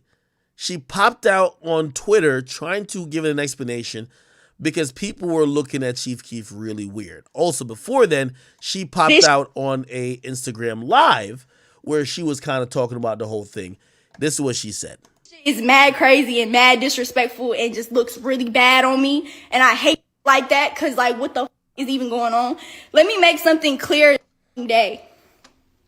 I'm sorry. Like, I'm already in the house mad. Like, I got a headache. Like, I'm just annoyed. I've been laying in the bed all day. Like, and I'm just on the phone with my friend, like, having a regular conversation. Like, and she go on her phone. Oh, she on in shade room. She sends me the shit. What? I don't know that girl. I don't know her. Oh my God. Like, looks like it was taken at Glam House. You know how many and whatever being Glam House and be asking me to take pictures with them when I don't even know them, and then Maya got to tell me who they is after I take the picture with them, like, because I don't know who it is, like what? Like, I don't know her. It was just like, oh my God. And she had a mask on. I couldn't even see her face. Like, in today's time, I would have never took no picture with her, knowing how she be disrespecting him like that. Like, I would have. This shit is mad crazy. Okay. I would have never did that. Like, regardless of what the ever, like, bro, I would never, ever in my life go hang out with that be talking about him. Or regardless of where me and him stand, whether we want to kill each other, whether we cool, I would never, ever in my life go do no like that. This is getting drugged all the way out of proportion. Like, I hate shit like this. It's mad disrespectful, and it looked bad on me. Okay, I'm going to be honest with you. I know she has a current boyfriend, and I don't really care about what a 20-year-old really wants to do with her dating life particularly, but it sounds like she still wants Chief Keef. You know what I mean? Like, she has another boyfriend. I can show you if you ever go to her page. She kind of shows the nigga off. Bad baby. She has another boyfriend, which is this guy. But if you're hearing how she's talking about Chief Keef and, oh, I would have never took a picture with his baby mom because she keep disrespecting him. Also, she's talked about her 5 tattoos. Like, first of all, I ain't gonna lie. I'm not dating no girl that got 5 tattoos of another nigga's name. That sounds crazy. That sounds ridiculous, right? It sounds like she still wants Chief Keef, don't she? Anyway, I digress. Let's go back to what she's saying. Like, crazy. Like, all this going around, like, first of all, I'll take blame. I should have never went on Twitter in the first place and called the man a bitch. Like, all right, cool, because now it's like, now y'all looking and nitpicking at it and trying to figure it out, so I have to tell something before stories just get made up. Like, I'm not going to sit and bash him. Like, only time I ever disrespected him was that little Twitter shit. Like, I would never disrespect him publicly. Like it's just like, I don't get that. By the way, this is why they're accusing her of being groomed, because she's not with him, but the way she talks about him is like there's some admiration there that's bigger than just being in a relationship. So people think, hey, if, grooming a lot of times, just like how young girls are impressionable and malleable to kind of take after father figures or masculine figures in their life, if a guy who ends up fucking you later basically comes in your life and has an impression on you, even if they're with you or not, you feel indebted to them. And the way she talking about him, that's why people saying that, right? Down like that. Like, that's crazy. Like, now it just looks like, oh, this never did that. Like, regardless of what the ever, like, bro, I would never, ever in my life go hang out with that be talking about him. Or regardless of where me and him stand, whether we want to kill each other, whether we cool, I would never, ever in my life go do no like that. This is getting drugged all the way out of proportion. Like, I hate shit like this. It's mad disrespectful, and it looked bad on me. Okay. Stooping so fucking low to go hang out with that publicly be talking about him. Like, no, bro, no. Like, what? Like, I'm mad I even have to talk about this because Sosa don't give this no time of day. Like, I'm mad I even have to speak on this, but it just looks bad on my part. Like, you can see, I'm looking at right now. You can see, I don't even have no tattoos on my face. Like, face little as hell. Like, I was 15, 16. Like, bro, I did not, bro, what? What Bhad Bhabie doesn't realize is that this makes the whole situation even worse. If this was when you were younger than 18, what this actually means is that, if you guys don't know, this woman here, which is Slim Danger, she's like 33. Chief Keef, who's down here, is 18. No, he's 27. When they start fucking around, he was barely legal. And then she's now barely legal. So what the implication is almost like some Jeffrey Epstein shit, right? That's what some people are thinking. Again, this is not what I believe. I'm just telling you why people are talking about this, because I don't necessarily care to talk about it, but I'm just explaining what people are talking about it for. It appeared that she may have groomed Chief Keef, right? Or not groomed, but she tried to fuck Chief Keef because he was a new rich millionaire that just, like, actually Chief Keef got on the scene when he was 16. So she was older than him. She tried to fuck Chief Keef before he got to 18. And then she's basically taking a picture with her when she's under 18, kind of making it seem like she groomed her for Keef, that once she turned, like, it's some nasty shit. You get what I mean? Again, Keef doesn't care enough to respond to this shit, but I could imagine he probably hit her on the low to say, yo, what's up with this? And I think that's why she's panicking, trying to explain this shit on live, if you ask me. This is crazy. Stooping so fucking low to go hang out with a bitch that publicly be talking about him. Like, no, bro, no. Like, what? Like, I'm mad I even have to talk about this because Sosa don't give this no. Okay. I don't know this. Like, what the fuck? Like, oh my God, what the fuck is going on? This is crazy. And y'all know how that get down with her. Like, she, every time you, bro, I don't even want to speak on this, but it's like mad annoying. Like, I've seen all that shit that be on Shade Room, all that shit that be on all them blogs and shit. Like, I've seen all that shit, how she disrespect him, and every time you see her, it's, oh yeah, I'm Chief Keef baby mama. Like, that baby not even his. Like, what the fuck? Like, this shit is mad crazy, bro. I don't even want to talk on this, but it's like, now it just got me looking crazy. Like, oh, you stupid that low. Like, no, bro. All right, listen. I don't know what's going on with whatever sexual or relationship affairs that Bhad Bhabie has with Chief Keef. I'll tell you the truth. If there is something, I don't know. It looks a little bit odd just based on how, it's kind of being presented. But I'll say this though, Bhad Bhabie, whatever you were doing before, whether it was OnlyFans or whatever, like you recessed to wherever you were comfortable. Seemed like you were at peace. If anybody knows anything about you, people know that you all that loud ghetto shit that you were doing, it felt like you had issues either at home with the family, your mom. You had a lot of issues coming up. It seemed like you've been doing good. Listen, please continue your healing. And I do not want to see you consistently popping up back in music. I know you try to drop songs from here and there, but you've been doing a good job living whatever happy life you've been living over there. You just have to be cognizant. If you used to mess with some of these dudes while you were underage or when you just turned 18, people are going to accuse you, or like people are going to judge you when you speak about your relationships with them. Unfortunately, all of these guys, people saw around you or talking to you before you were of age, and they were hoping there was no sexual contact. When you now come back later to say, oh yeah, I used to fuck with this guy, they're like, wait, when? Because you were underage when we thought y'all were just doing music. I ain't gonna lie, for the longest I thought they were just doing music. I didn't know Chief Keef was fucking Bhad Bhabie, I'm gonna be honest with you, right? Anyway, she did try to make a point as well, and she tried to make it through tweets. She said, where's her tweets at? Let's see if I can find it. She says, wait, I'm confused. 20 and 27 is weird, but 30 and 37 isn't. Calling somebody a pedophile isn't just something you say to troll or talk shit. It's disrespectful as fuck. I can't stand the motherfucker, but I'm not the type of person to let someone's names be ruined with lie. Dead that shit. So basically she's saying stop calling Chief Keef a pedophile. She says, I'm going to tell the real every time no matter what it's about or what terms. I know what it's like to have your name ruined with lies. Just because he knew me before 18 doesn't mean it was like that. Y'all wouldn't understand how we were, and that don't mean he groomed me either.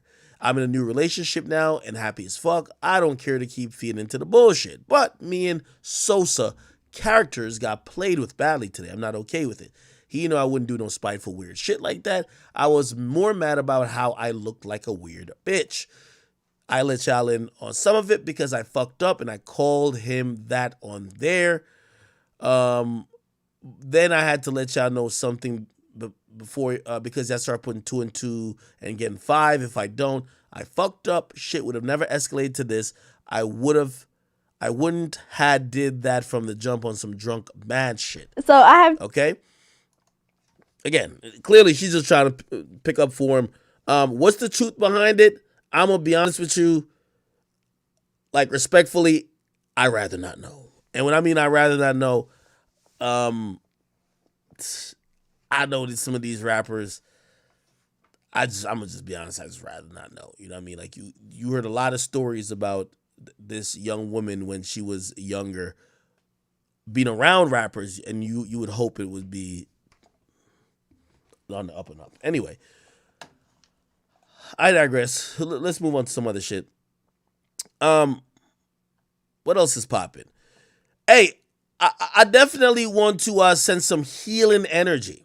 I gotta send some healing energy to let me see if I could find it right now. I'll send some healing energy to Chance the Rapper's wife. Everybody has seen Chance the Rapper, who looked like he got a hall pass for the weekend, and he been tweaking ever since. Okay, his birthday was like on the 16th of April, and he went to Jamaica. We saw his brother, Chance Bennett. Well, his name is Chance. His brother's name is Taylor Bennett. But when we saw him, his wife wasn't present, and this is how he was giving it up. It's his birthday.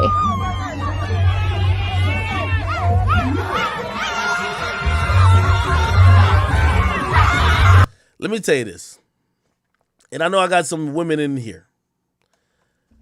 Women always act like, oh, nah, I could give a hall pass. I could give a hall pass to my girl. And no, women always act like they could give a hall pass to their man and they're not going to be mad. You're not going to be mad until you see your nigga doing some shit he don't do with you. You ain't never see this boy smile this. You ain't never see Chance smile this much ever in his life, nigga. That number 3 hat, you ain't never really see it like that before. You ain't never see him slap ass like that. When he fucking you, he don't even really get into it. Now we at Carnival, hey, like he wildin'. That's the shit that be hurting. Like chicks be like, yeah, I gave him a hall pass, but he don't fuck me like that. Like he just going crazy, right? His brother there like, yeah, I told you, man, single life. Even I think his brother's gay, but who cares, right? Like they just showing his brother love, like, yeah, go ahead, turn up, nigga. So you can imagine the wifey's like, what the fuck? This hall pass done turned into something else. When he's with his wife, Psalms 23, verse 1, the Lord is my shepherd, I shall not want. Like when he's out here, throw that ass back, bitch. Throw that ass back. You get what I mean? She's looking at him like, where the fuck this came from, right? You see another clip of him. Look. Yo, put it like this. When she with the nigga, he don't drink. When he over here, he got a cup of the Migos in his hand. Shirt off. You feel me? When he with his shorty, he fucking with a whole t-shirt on. He at Carnival, shirt off. Look. Done the chat, bend your back and wind your head for that. Give me that one time, yeah, give me that, girl, give me. She could tell by the look in his eyes, this is who he wanted to be from the get-go. Now, keep in mind, His wife has stood up for him in the past.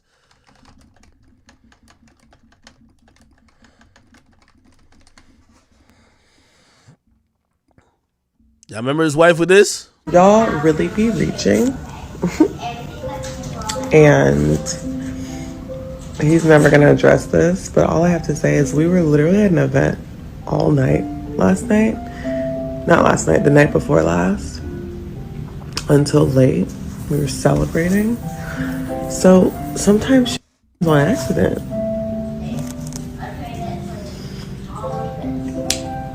This was her jumping up to excuse why Chance the Rapper's account was liking tranny porn at 3:25 a.m. in the morning. She said, I'm going to take the bullet. Okay, baby? I'm going to tell him that we were having fun. You don't got to answer to why your account was liking tranny porn.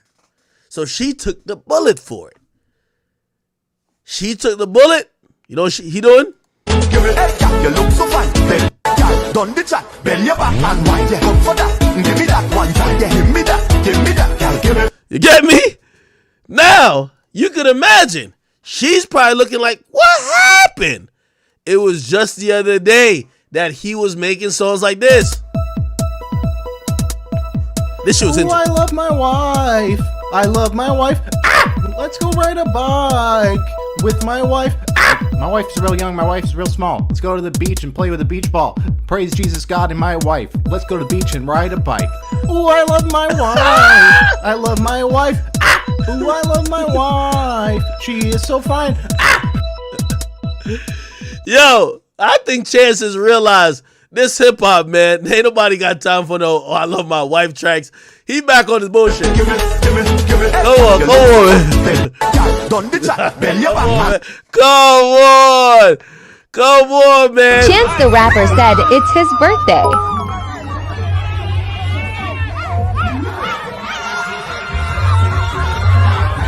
Holy. Anyway, let's get back serious, chat.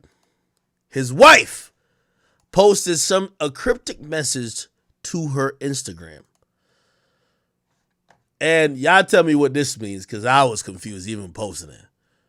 She highlighted a portion of her text. Apparently this is Maya Angelou or something of the sort.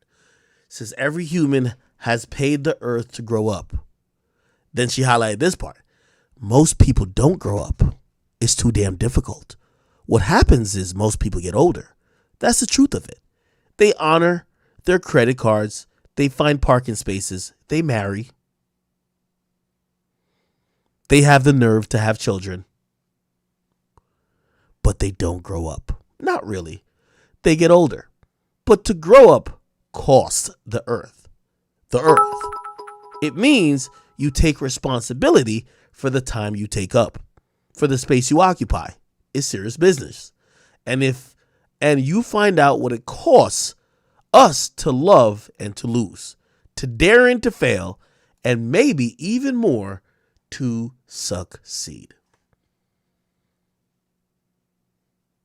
I don't want to read too much into this because, truth be told, I'm praying for them and I'm hoping that this doesn't mean there is, turmoil within the Chance family, because I ain't gonna lie to you, I need a remix of this.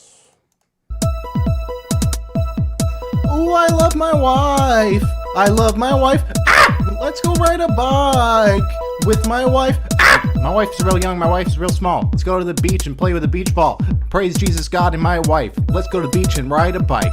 Ooh, I love my wife. I love my wife. Ooh, I love my wife. She is so fine. Nah, I'm telling you. But anyway, yo, Chance, you know what you gotta tell her? Yo, baby, you the one who gave me the hall pass. Yo, a girl will give you a hall pass to do some fuckery and then post some spiritual shit like you're the immature one. Like, baby, you literally said I could go and have fun. Come on, man. Anyway, prayers for the Chance family, wishing the best for both of them. Hey, yo, rest in peace to my man's Jerrry Springer. Unfortunately, He has been pronounced dead at the age of 79. If you guys don't know, Jerry Springer is, honestly, just a GOAT when it comes to content in general. A lot of the debauchery and the BS you see with many different programs has been inspired by him. He's pretty much one of the first programs I used to see fighting on TV happen. You get what I mean? Let me see if I can find some more details about, his life. They said Jerry Springer. Oh, apparently he was a former Cincinnati mayor. Wow, I forgot he was like in politics for a little bit. The former Cincinnati mayor and longtime TV host, whose tabloid TV talk show was known for outrageous arguments, thrown chairs, and physical confrontation between sparring couples and homewreckers, has died, according to the family. He was 79. Apparently he died. The spokesperson said on Thursday that he died, but we don't know when he died, if he died on Thursday or maybe another day. His ability to connect with people was the heart of his success in everything he tried to do, which was good for politics, broadcasting, or just joking with people on the street who wanted a photo or a word. He was a very slick talker, by the way. I like Jerry. Jerry was a shrewd operator from what I saw on the show. I only know him from the show. I don't want to get copywritten or something like that, but see if I could play a few moments from Jerry Springer. He had some... See if we can... My guests today say they're young and wild. Please meet Jessica. She says she doesn't trust her friends as far as she can throw them. Jessica, what's going on? I'm 22 years old. I have 4 kids. Let's skip to the fights. Here we go. 10 years? Nah, here we go. Yo, the great thing about Jerry Springer, as soon as they walk out, they fighting. All right. Well, let's, and now Hannah is your best friend. 13 years. All right. Well, let's find out what she has to say about it. Here's Hannah. I always wonder if this shit was real or not. Even if it wasn't, this shit's fucker at its finest. He's bringing out her best friend. What's the first thing that's going to happen?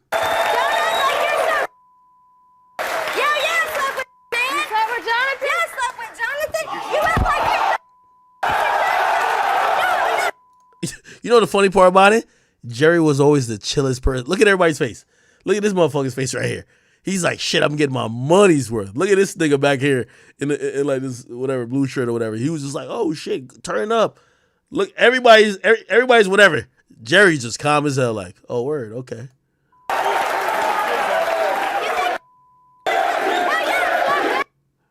I always thought this shit was a little bit fake.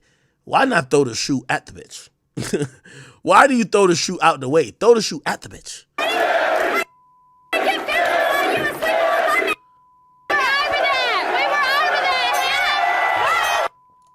This show is so much fuckery. They used to have a fucking WWE bell that would hit. Ding ding, which means fight. Round 1.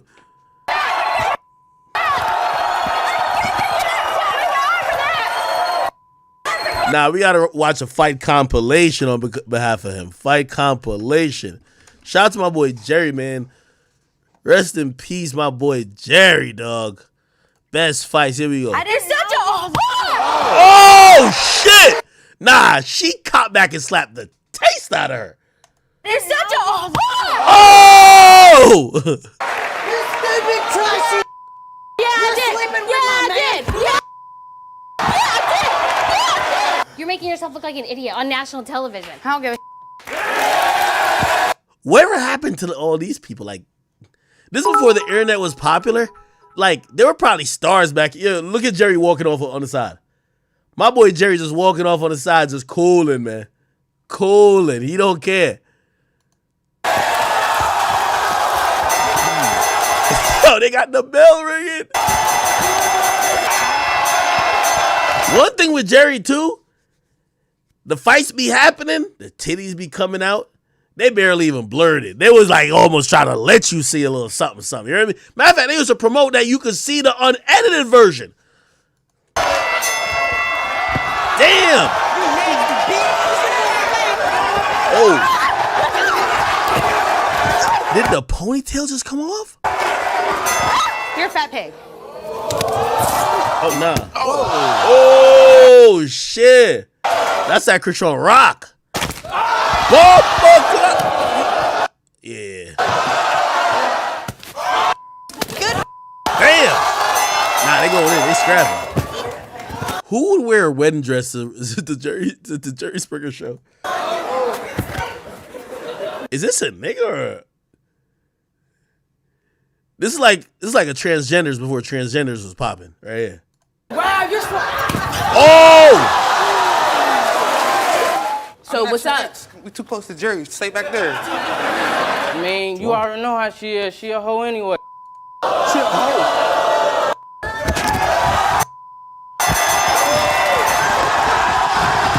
Oh shit! Nah, they scrapping. Yo, I heard that somebody got clapped on one of these because there started to be copycat shows where people used to just come and surprise each other. Like, hey, I'm sleeping with your girl or whatever the case. Like, people used to come and surprise each other. Which, by the way, I always thought it's fake. If y'all both got booked a flight to come out to New York to shoot, and you got booked a flight, your girl got booked a flight, and the nigga next door, and you're going on the Jerry Springer show, ain't it reasonable to, like, why wait till you get to the show to fight?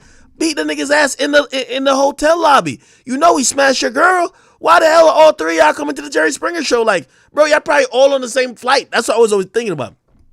But there was one episode, right? There's one episode that I remember where it was a transsexual that came out and was like, it was like an episode all about the tranny telling the straight dude, hey, I'm actually a tranny, and I ain't gonna lie to you, like, I forgot how it went, but they did start fighting, and they said supposedly the nigga killed the transgender person afterwards, like killed him, like, bro. Imagine the nigga bring you on like national TV to tell the whole world that you just fucked a tranny without you knowing. You get what I mean? Or like you messing with a transsexual without you knowing. That nigga was hot. He was hot. Somebody said scripted? Let me try to Google it. I love my wife. I love my wife. With my wife. My wife's real young. My wife's real small. Oh, shit. I love. Let me see. Death after Jerry Springer show. I'm pretty sure it didn't happen. Nah, all this is going to talk about his death. Nah, there was one, I'm telling you, man. It was like they sprung it on somebody. Anyway. Oh, that nigga was ready. Why this nigga just take his shirt off? Look at this nigga. Oh, I ain't gonna lie to you. You slept with him right after we got back together. And I slept with him last week.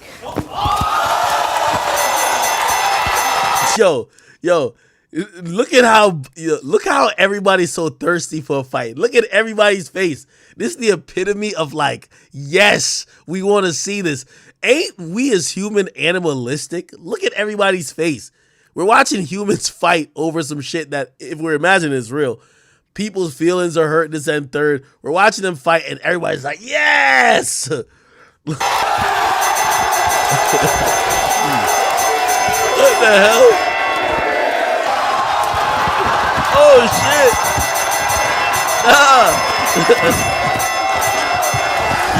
Yo, how many times they gonna ring the bell? Okay. He choking him out. He on some MMA shit. Nah, they on some MMA shit.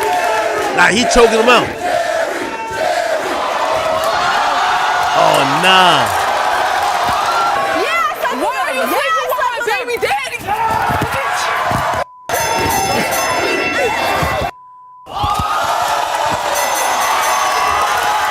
Nah, this is crazy.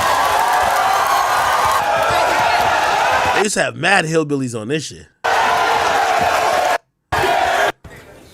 I'm okay. Yo, Jerry was legendary. Look.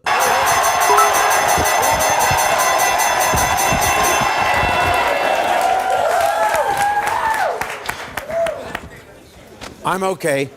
Jerry didn't give two F's about everybody else. Nah, man. Rest in peace to Jerry, man. I ain't gonna lie. Jerry Springer more legendary than even Maury, dog. Like, Maury legendary too, though. Like, Maury really had them joints really doing like a 40-yard dash to the back room. Like, I seen one chick on there, she had like her 15th nigga. She was like, yeah. It's like, bitch, you fucked the whole block. Like, how you don't know who the father of your kid is? Like, what the fuck? How's this the 15th nigga? They used to be saying the dumbest shit on the Maury show. Like, they'd be like, yo, of course that's his kid. Yo, this is a real episode. I swear. I put $1 million on it. This is word for word, line for line. It was a chick. She was like, yo, I know he the father of my child. Look, he got a SpongeBob nose and my baby got a SpongeBob nose. Like, come on. That shit was classic too. But Jerry the GOAT, man. We got to just clap it up for Jerry, man. Like, everybody clap it up for Jerry. Jerry, we love you. We want to see your funeral broadcasted all across the airwaves that we could, you know what I mean? We got to see a scrap at your funeral too. Like, they can't touch a casket though. Like, you know what I mean? You got to be, you know, you were never involved in the fuckery, but low key, you gave us a lot of fights. You feel me? Like a couple real ones at your funeral would be. Come on, we gotta keep it a bean. We gotta keep it a bean. Rest in peace to Jerry Springer, man. Crazy. All right, man. I love my wife, bitch. I love my wife. All right, people. Let me see what else. You know, we kind of got to. Should we touch on this? All right, so, yo, let me just kind of touch on this real quick. So, Jay Prince posted a picture that supposedly was old. It was from, like, 2021. It shows him and P. If you guys don't know, P is the owner of QC. QC signs the Migos and Lil Baby. Who died in QC or the Migos? We're talking about Takeoff. People have blamed Jay Prince or Rap-A-Lot / Mob Ties for that death. So, people have been wondering what's the relationship between Jay Prince and Quavo or QC and QCP, that's P. This is really interesting because also he posted this picture and randomly he just said this. Congratulations to both of the homies that are making big moves where they're from, Chicago and Atlanta. Keep doing what you're doing. The real recognize real. QCP and Johnny Crusher Jackson. Not sure why he randomly posted. I believe that Whack 100 kind of came out and was just like, yo, bro, that's an old fucking picture. I think he says this. He says, yo, swipe left, Jay Prince, cloud chasing at his finest. Negro don't post like this when it's good.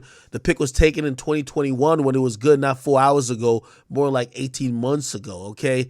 So he shows the timestamp on the picture. The timestamp on the picture shows 2021. Now, again, I don't know if this is kind of like a ploy by Jay Prince, but it was definitely misleading. I'll definitely give you that. More than that, though, I kind of want to say, what is the deal with, you know, the relationship between Rap-A-Lot / Mob Ties and also QC? Because I'm like so confused. I have no idea for the life of me why Quavo dislikes Offset more than he dislikes the Rap-A-Lot dudes. Like, bro, like, not to put blame on anybody for the death of Takeoff, but dog, how are you, like, you know, I don't know if you guys seen this, so let me go down on my page. Apparently, Offset got, like, a tattoo on his back of Takeoff, and then Quavo allegedly, like, put up, like, a caption that was, like, sending some shots. So, here's a tattoo here, if I could show y'all. Where is it at? The pic is, I gotta go past all this Leslie bullshit, and I think we should see it here. So this is the picture that Offset tattooed on his back, and it's a mural pretty much of Takeoff, right? Yeah, that's kind of, you know, obviously he's going through his own hurt. By the way, I believe that Takeoff and Quavo are going to go through their own hurt. You know what I mean? I'm not sure what the real thing is between all of them. I don't know if maybe Quavo is blaming Offset for the death of Takeoff because they're like, yo, well, if you wasn't beefing with us or if you were not talking to us or whatever, maybe we wouldn't have been there and he wouldn't. I don't know if that's what is going on, but we randomly saw Quavo put up this picture. Where's the picture at? He put up this picture and the caption in the picture says rocket power, which is, you know, that's kind of like a, you know, you're alluding to Takeoff. You know, Takeoff was the rocket who, I think that was like the whole thing on his album, his solo album. It says rocket power. It's in you, not on you. And he says rocket power, right? Which then makes people think, yo, why are you dissing Offset. I'm gonna be honest with you. I have no idea why Quavo is dissing Offset and he ain't saying nothing about Jay Prince and them.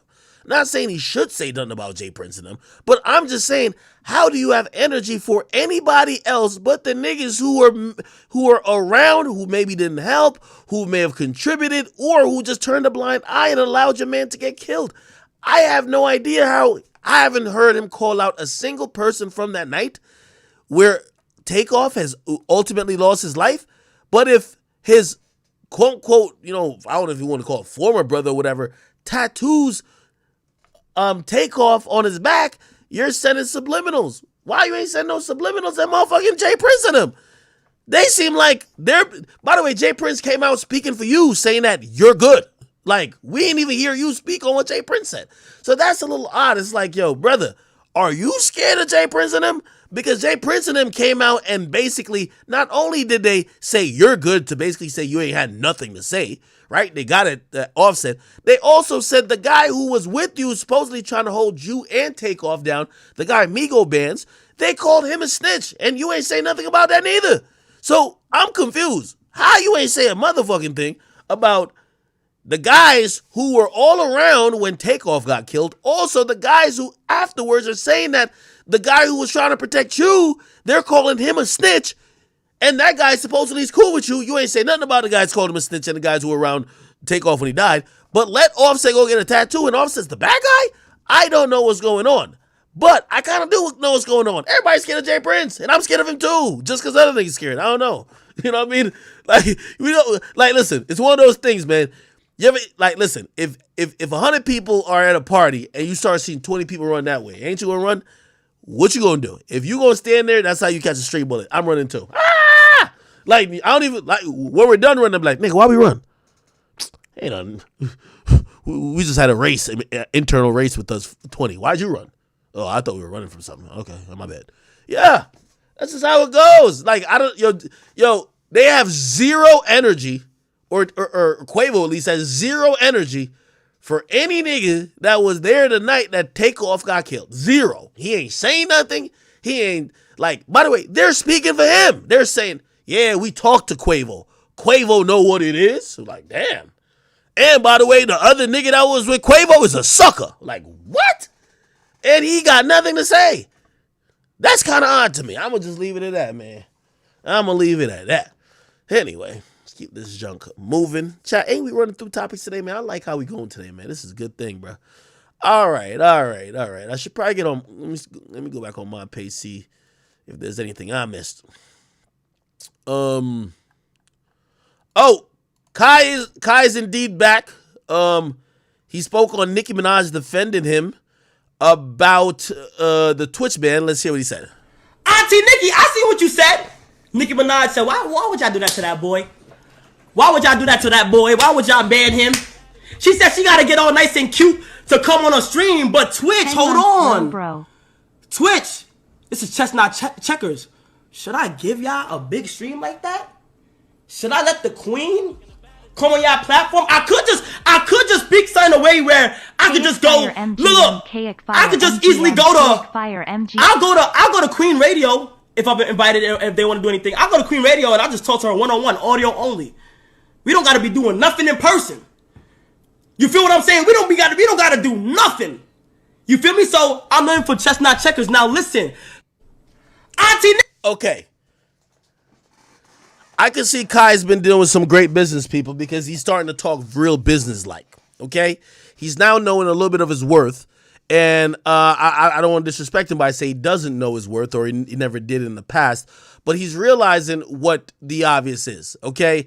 You are bringing invaluable moments to this platform that they couldn't pay for. Nicki Minaj reportedly, and I heard a few different numbers, but Nicki Minaj got upwards allegedly of $12 to $13 million to be on AMP. She had gotten $20 million to be on Apple before. Regardless, she's getting millions of dollars to do something once a week, every week. You're streaming 70, 80 hours a week on a platform, right? But again, you're bringing invaluable moments to their platform where they can't get access to these individuals without paying millions of dollars. When you break all these records, they then look at you and they're saying, hey, well, we're paying you according to what our deal is.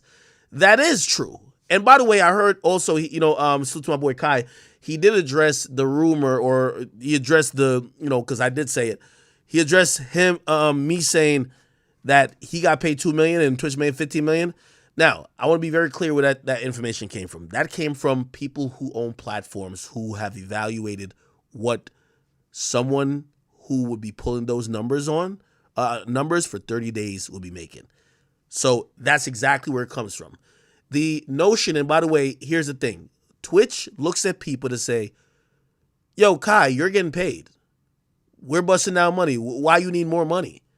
You know why you need more money is exactly what he's saying. You're bringing 21 Savage on their platform. 21 Savage would never get on Twitch for free. Just like how Drake wouldn't get on Twitch for free unless Stake is paying him. You get what I mean? He would have to have a deal, just like how he has a deal with Sound 42.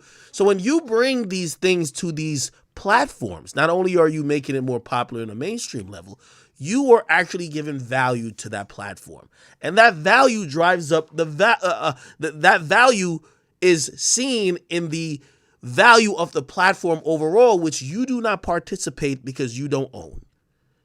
You're a contracted worker. You basically get paid on particular, there's these amount of ads for your channel, and you get paid on it. Now, let me tell you about why the estimated amount that Twitch made off of Kai was supposedly $10 to $15 million. Again, I don't know if you guys are in the ad business. I'm partially in the ad business, but not even at the highest levels. I know how the ad business works because that's how everybody who makes content, that's how you get paid. I told y'all so many times about just watching that business from a higher level, even when I sold a show and I thought I was going to get $2 million bust down with me. What happens is, I'm telling you exactly how Twitch makes money. Twitch makes 5 times the amount off every streamer. That's just a fact. This is a fact. I'm not, by the way, they do have other expenses. So I'm not over here. I'm counting their pockets, but I'm not counting their expenses. That's kind of true.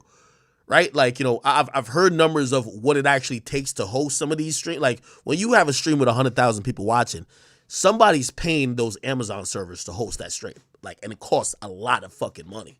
You get what I mean? It does cost a lot of money. But here's what I'm trying to say.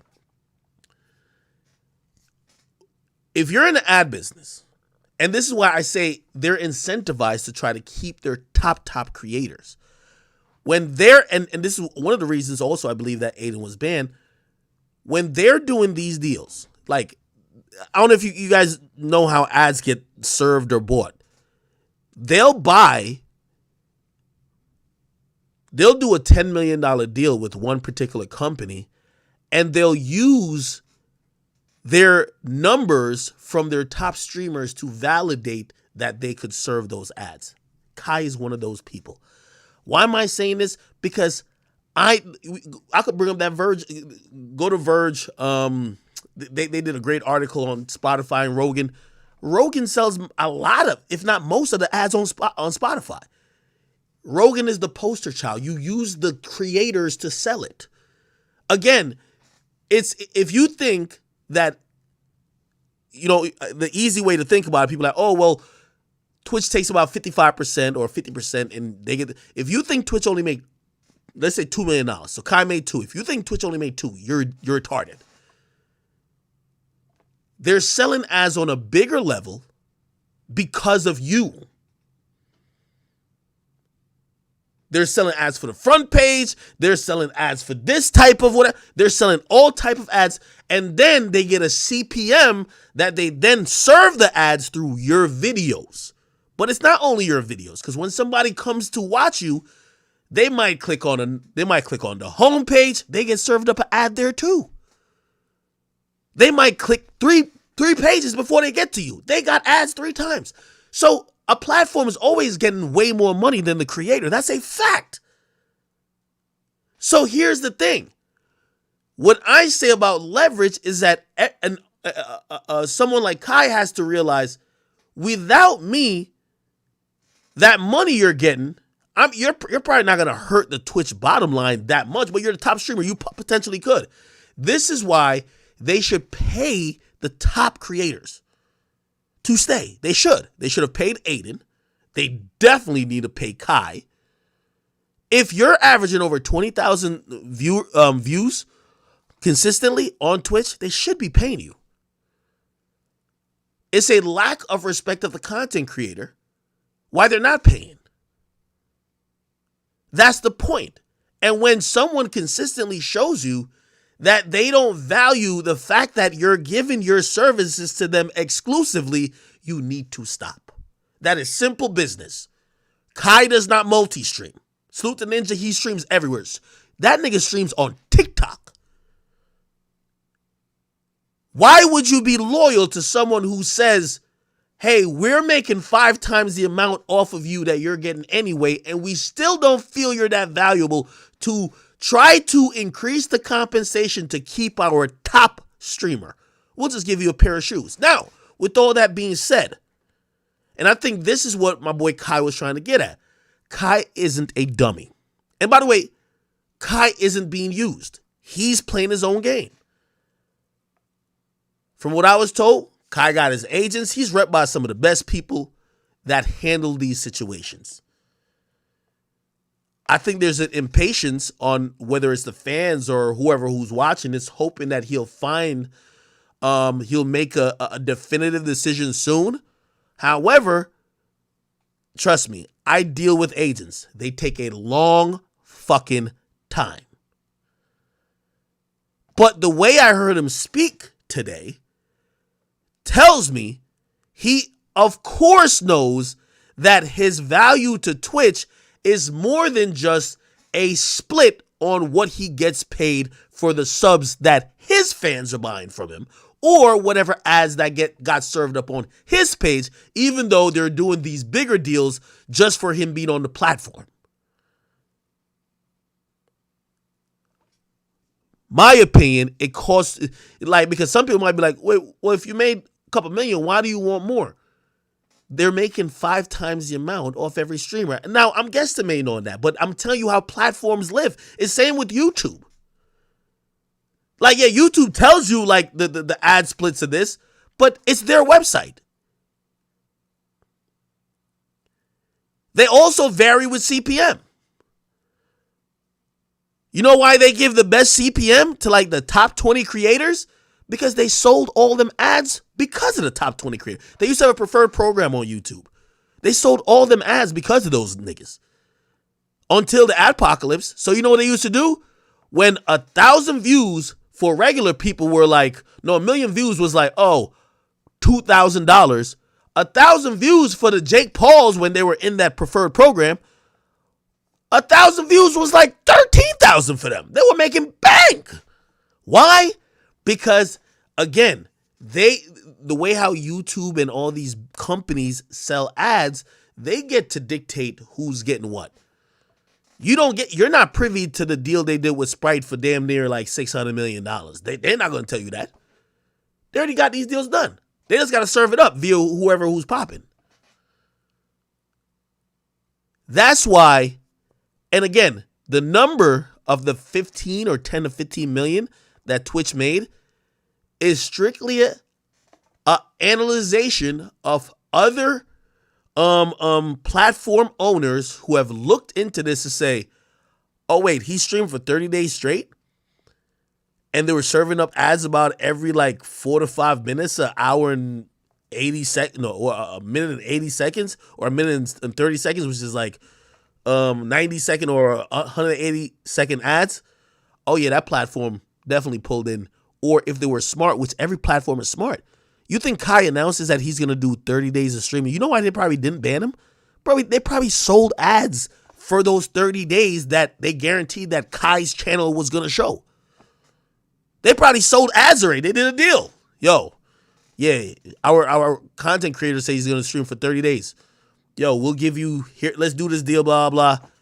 You think they're cutting in Kai on that deal, or they're going to then take that money, spread it all around the site, then use a different metric to then serve to him and then give him a percentage of that? Again, this is just straight business. But he has the leverage now, and I believe that he'll probably make the best choice. I think people are being impatient because they're hoping he makes a choice now, but it just is what it is. He's in a really unique spot that I don't think people have been in a really long time.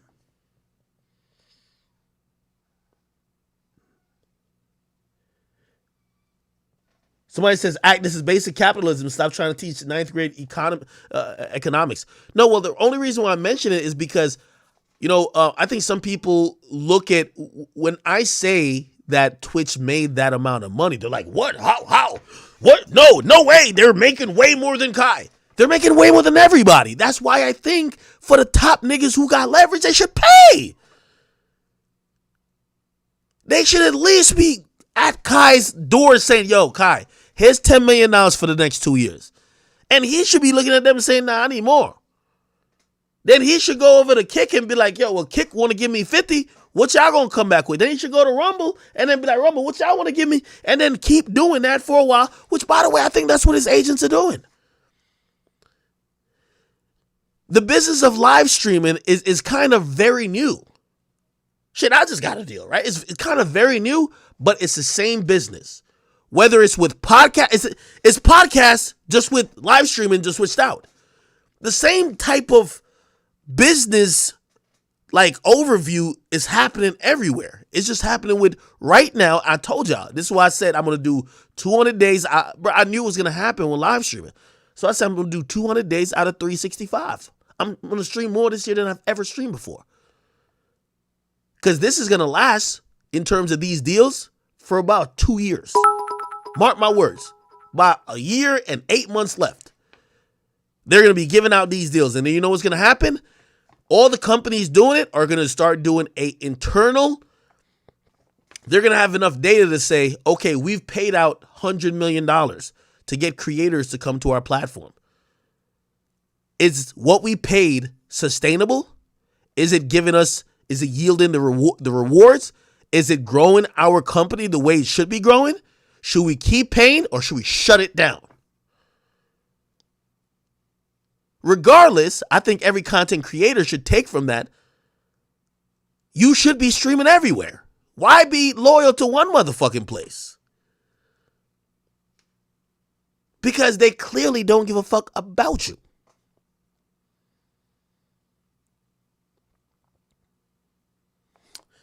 I'll leave it at that. Somebody says, make your own website. That sounds good. Ain't nobody making their own website. Even Kick is operating at a crazy net loss. By the way, if you don't know, I don't know if Amazon has done this deal yet. Amazon owns Twitch. But Amazon also, they don't take, even though they kind of do it a little bit on their website when it comes to like purchasing. Like, for example, Amazon delivery is a thing, right? So like all the Prime shit, like they have their own delivery service now, which is their own company under Amazon. They lose money on Amazon delivery just to get all the customers and sales. So what Amazon does, they'll lose money here to make more money here, right? By the way, overall, they're not going to pay no taxes anyway. So what they do, because they literally just want to own everything, they'll lose money. Like, put it like this. Amazon lose money on products just to get the customer base. That's why you'll see Amazon with the best prices. And then they'll still say we deliver for free. Like, you know what I mean? That's why independent places can't really even compete with it. Amazon price matches. They will lose money just to get the sale. Or they'll lose money on the delivery. You know why? Because Amazon's long game is to just have the most amount of customers that their wholesale business is on another level that nobody can compete with. Secondly, they have like 5 different verticals that they're doing shit with, right? They got their own products. Amazon, you ever hear like store bought or like store brand, products? Like you'll go and you'll see like a bread, or not a bread, but you'll see batteries. And then you see like, go to CVS, you'll see batteries, which is like, hey, this is Duracell batteries. Then you'll see CVS batteries. Amazon makes a shit ton of money doing that too. They make replicas of products and it's Amazon products. They've kind of changed the name off Amazon. It'll just be like, they do it with even food. Like they have their own wholesale store, right? They have their own grocery store that's kind of offshoot of the site. They do it with regular stuff too, but they don't call it Amazon because people won't, like some things are called Amazon Basic if it's just regular stuff. But because people want to feel like they're buying a brand, they'll put a different name other than Amazon, but Amazon owns it. So Amazon is like in a long game to own everything. Anyway, let me get back to what I'm trying to say. Amazon owns Twitch, but Amazon also treats Twitch like a product that it's hoping to win, and it's really not trying to subsidize, but it will. Now, let me tell you this, and this is supposedly, this is kind of like, this has been leaked a little bit, right? On Amazon, Twitch, let's see, Prime. Let me see. I don't know if it's still there. Okay, first and foremost, Twitch isn't that profitable. And by the way, Twitch is like Spotify in the streaming market. Remember when Spotify used to say they're not profitable? Twitch is saying it's not profitable. Remember, it's still owned by Amazon, but Amazon don't want to have to keep like whatever, even though that's a good arena for it to have, which is live streaming. The reason why they stopped doing these exclusive deals, right? And they used to give out 70-30. Nigga, I don't even try. Like, Twitch was giving out 90-10s, 95-5s at a point. Twitch would to certain preferred creators. They announced they was going to stop doing 70-30s or anything better, and they were going to go to 50-50, especially after the first 100,000 owned. Here's why. Because Twitch is claiming that their overhead ain't making money, which, by the way, is alarming, right? Here's the point. And this is like such a finesse, right? They said, oh, and also silently, I hear they might be doing away with Amazon Prime subscription soon because Amazon Prime has to pay the $5, like, you know what I mean? Or has to give, I think they just give the $2.50 that the streamer gets paid. I think that they're doing away with that too. The point is this, to explain streaming and then bring Kick into the fold. The most server intensive platform to have is one that does live streaming. Those servers actually cost more to operate than servers that was just holding videos for playback. Now, YouTube, that's been their business since day one. As Twitch has expanded, they've been trying to balance an equation. How do we pay for the servers, which, by the way, here's the funny part too. Amazon owned the servers. If you ever heard of Amazon's main business is something called AWS, which is Amazon Web Services, right? And most websites use Amazon Web Services, including Twitch, also including Kick. They all use Amazon Web Services. So the server that is feeding you this live stream content on Twitch, and I'm not on Kick, but if I was on Kick, is still from Amazon. Here's the thing. Amazon gets paid straight cash from Kick monthly. Straight cash. It's a lot of money because here's the thing about when people say, hey, people should start their own live streaming company. It is really expensive to have a live streaming service where you're streaming to, let's say, millions of people daily. It's really, really expensive. I've gotten some quotes on what it costs certain platforms when they have, like, say, 40,000 people trying to live stream a piece of content on that site.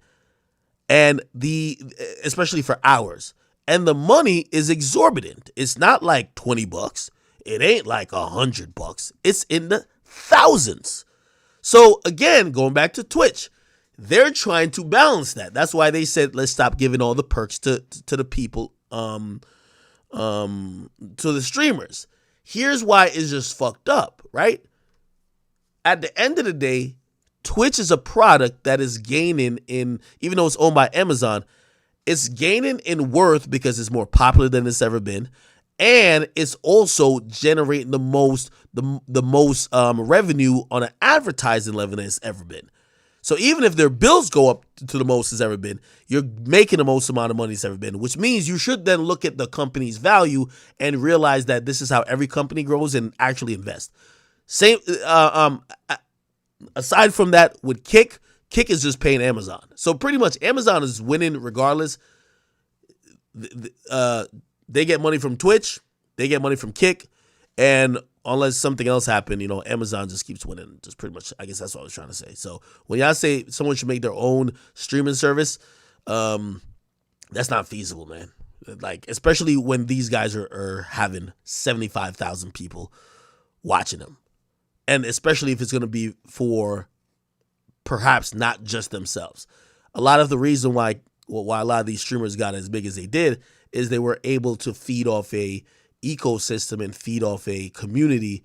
So you can't just have one stream on your platform. You're going to have a multiple streaming type of platform. And if you have millions of people streaming from any platform, you're going to be spending millions of dollars in overhead. Factual. That's just what it is. All right. Anyway, let me just kind of move on.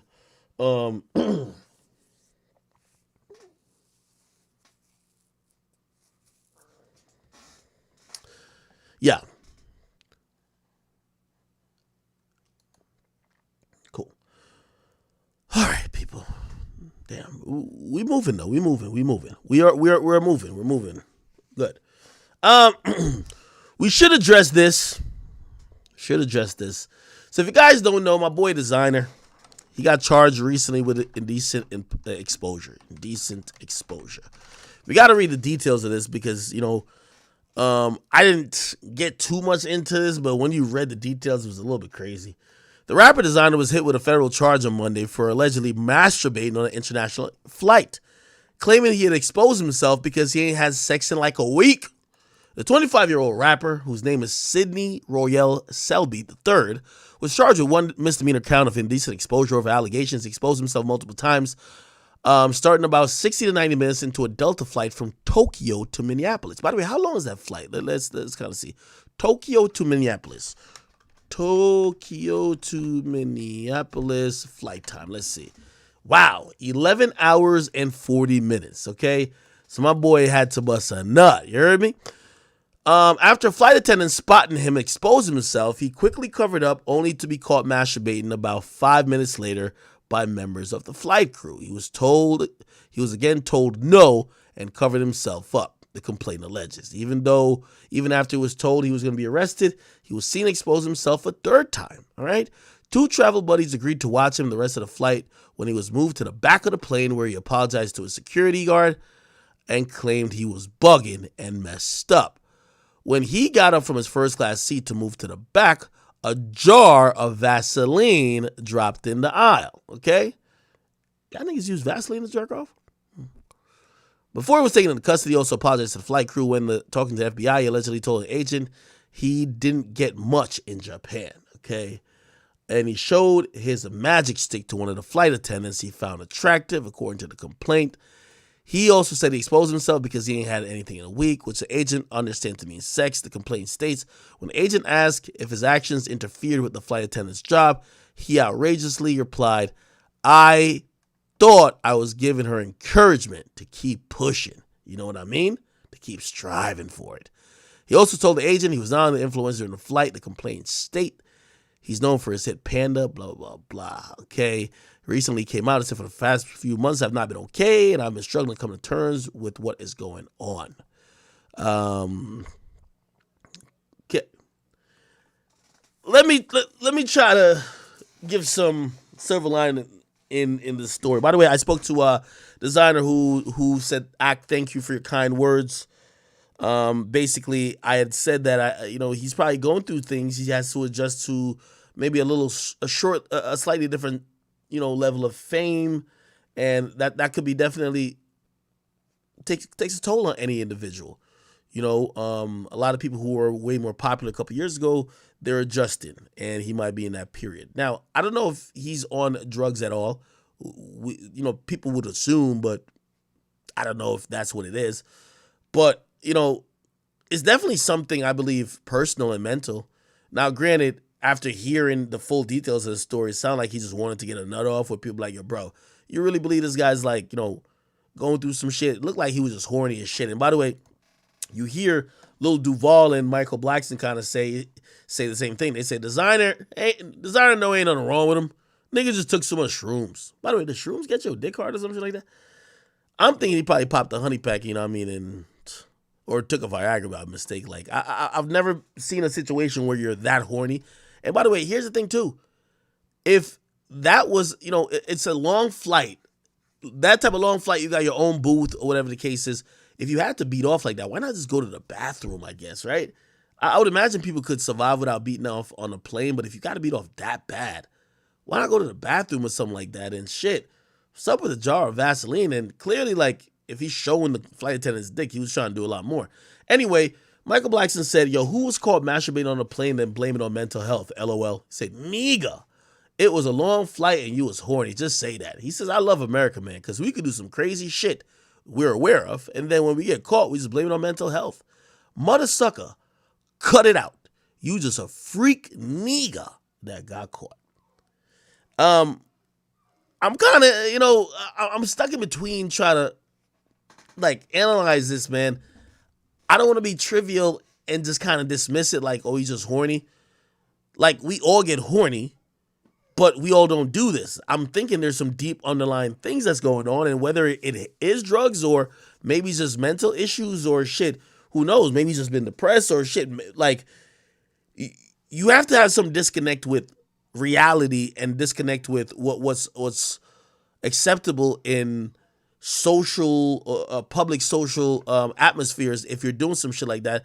And that's probably a byproduct of you just wilding out in other realms, you know what I mean? Or you going through something. So I don't necessarily want to just like act like there's nothing wrong with him.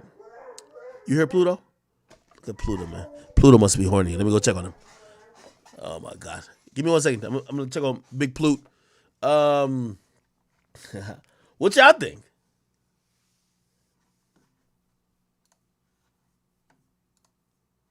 Let me know. Yeah, I gotta check on this boy real quick. Let me play something for y'all. Meanwhile. Oh, I feel like I was gonna play something before. I don't know. What was I gonna play?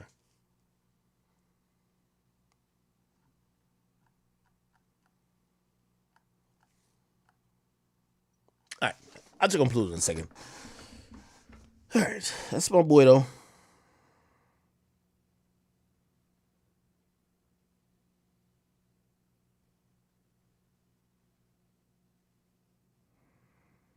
All right. Here we go.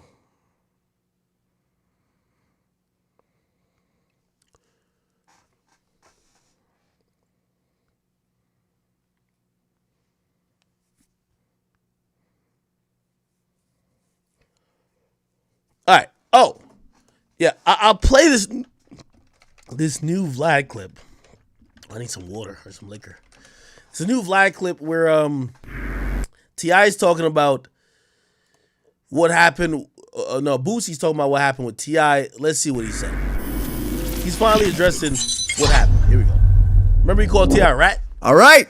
Here we go. Boosie, welcome back to Vlad TV. What's up? After a very explosive last interview, a whole lot happened. Yeah. To no surprise. Right. So we got to talk about that first. Okay, so let's get into it. Our last interview, I brought up that T.I had done a podcast where in the interview, he said that he told on his dead cousin in order to get out of a gun charge. Now, before you and I did this interview, did you and I talk about the situation at all? Mm-hmm. No. I had no idea what your answer was going to be. I didn't cut out any footage. This was really kind of a surprise in terms of how it's not a surprise, but it was a surprise because I really didn't know how you were going to answer it. So when I brought up the question and said, hey, are you aware of this interview? You said yes. And I said, okay, is the joint album still on? And you said, absolutely not. with the T.I. situation, if he did that, you're a fucking rat too. I don't spare no motherfucking body. Because if you doing anything wrong, you doing anything criminal-wise, and you cooperate with law enforcement to get you out of trouble, that means you're cooperating. That means you're a rat. And that created shockwaves through the whole hip-hop industry and so forth. Now, after the dust settled a little bit, from what I understand, you and T.I. got on the phone. Yeah. Tell me how it went. It just went like two bosses a handle it, man. Like, first of all, like, we got kids who love each other, dog. And first you went agreeing, and we was going back and forth. And, he spoke how he felt, I spoke how I felt. And he felt me, and I felt him. And, I gave him an apology. You apologized? Yeah, I gave him an apology, because after we kept going back and forth, the things he was doing for me in my life at the time, I kind of felt bad. I kind of felt bad. He was, he was doing some real shit, helping me in a lot of ways. But I still told him I stand on what I stand on. And when he explained it to me, we got by it, man. Tip was like I said, like you said, it was a form of embellishment, bro. Like, just seeing what the world's gonna say. So, we got by, like bosses supposed to get by. We ain't let the internet, we ain't let none of that bring us out of carrots, Very interesting. I love Boosie, but I think Boosie's world is coming to crash down around him, and I think he has to be very careful because a lot of times, Boosie is the guy. He's the people's champ, but Boosie, who's very opinionated, who stand on something. There's a lot of people who's in that woke Twitter world. They claim they stand on something too, and a lot of times, most people who try to do the soapbox, you stand on something. Those people become the biggest hypocrites because you realize they stand on something when it's easy to stand on it, and then they're malleable when it's otherwise. Like, for example, I think Boosie, when calling out, he said whatever about Zaire Wade or whatever the case is, and like how, Gabrielle Union and Dwayne Wade wanted to parent. Then we see that shit hit home, and then, he had to kind of, that was a new experience for him. He had to kind of adjust and kind of realize that maybe how forceful he was with those opinions may have not been the best thing, but also here, like Boosie's tweeted out after hearing that somebody snitched that he says they should die. Like, he's somebody who said the guys who beat up 6ix9ine, they should get a goddamn GoFundMe for them because like a snitch getting beat up is a great thing. And his disdain and dislike for his snitches, pretty much he's been saying that there is no wiggle room around that. You know what I mean? Obviously when it comes to Birdman's brother, Gangsta Williams or whatever his name is, he said that guy is a cooperative and he don't fuck with that and he don't want to really hear no nuance to what snitching is because he's a street dude. However, I'm hearing nuance here. I'm hearing him saying, well, you know what? T.I. did a lot for me. I love T.I. Truth be told, our kids are cool, this and third. Now, even though I'm going to be very clear and very honest, Boosie did say afterwards, well, he explained the snitching stuff to me, which if you know the whole situation, T.I. later came out to say, no, I was joking. Like, that never really happened like that, right? So he's saying he accepted that, but I'm going to be honest with you, like, if you hear how he leads with this, he basically said, yo, this is my friend, man. This is my friend. Like, yo, and to be honest, he did some shit for me. And honestly, what I would say to Boosie is, like, for everybody you call a snitch or everybody you wish ill will on who may have cooperated, Or every time you stand vocally on something like, oh, this guy is a teller or a truth teller or whatever, that person was probably nice to somebody else. Like Gunna probably did some great things to people around him. They probably don't feel like how you feel. So maybe you should understand their side of things when you're campaigning or you're saying that they should, whatever. You know what I mean? I think somebody said free Pluto. If Pluto come in here, all he gonna do is get problems. I know it. I'm telling you. I let him out. I bring Pluto in here. But I know he gonna start with mad problems. You get what I mean? He big too, like Pluto, like 110 of 20 pounds.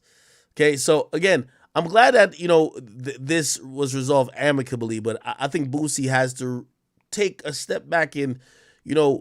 He's been the person who's been saying what the people want him to say. However, it becomes a conflict of interest when they're now telling you to say the same things about your friends, the same things about the people who've helped you, the same things about the people who, again, you probably turn a blind eye to their actions because you know their character, right?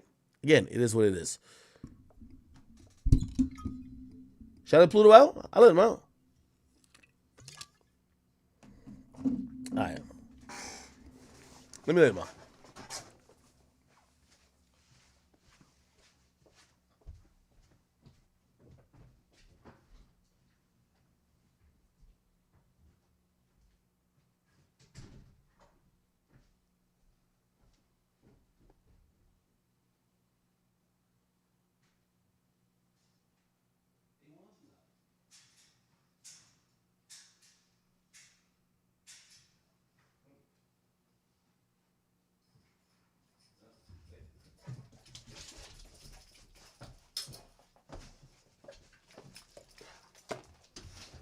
All right, boy, come on now.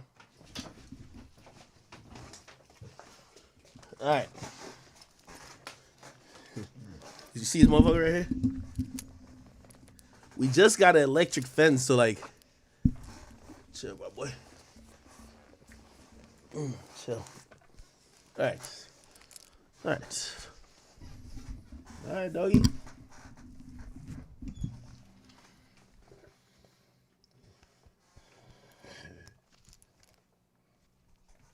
Look that way.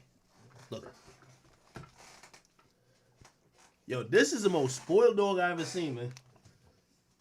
By the way, I ain't gonna lie. Remember I told y'all a story? This is why I got a shit ton of Rottweilers, man. I'm training them. If y'all see any nigga in here, eat them. Y'all see any niggas in here, eat them, gang. I got one down here, one up there, and I'm getting two more, nigga. I'm having mad dogs in my crib. I ain't gonna lie. I can't trust people, but these dogs, my boy, it's my killer, man. Big Pluto.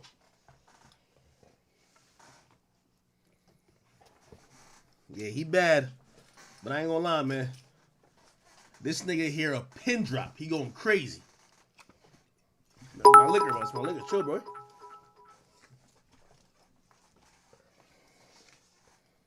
Right.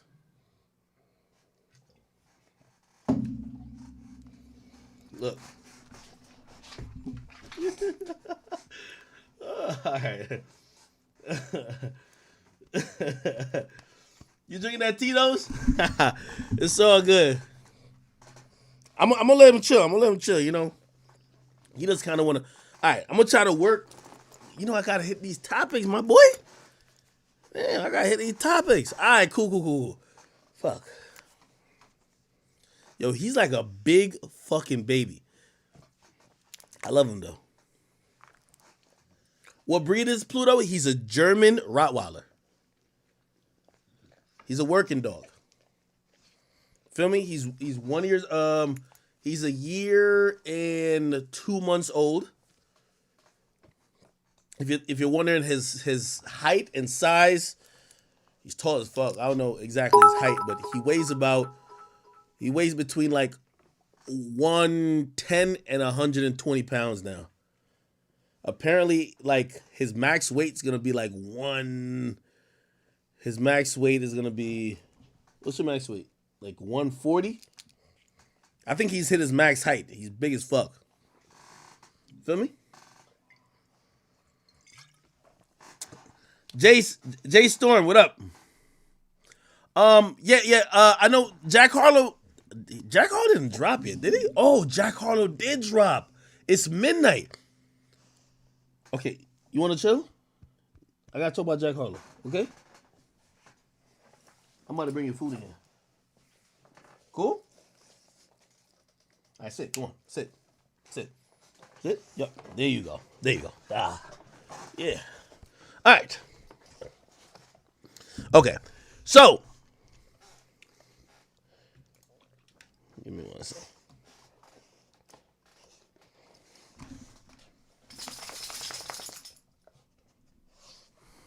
All right. Anyway.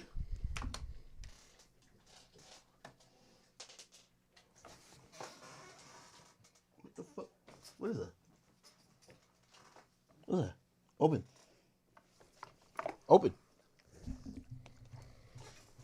right. That's my liquor, my nigga.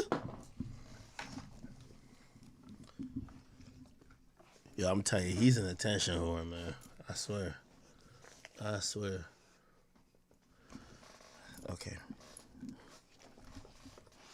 These are cords. You gotta go over there. Go.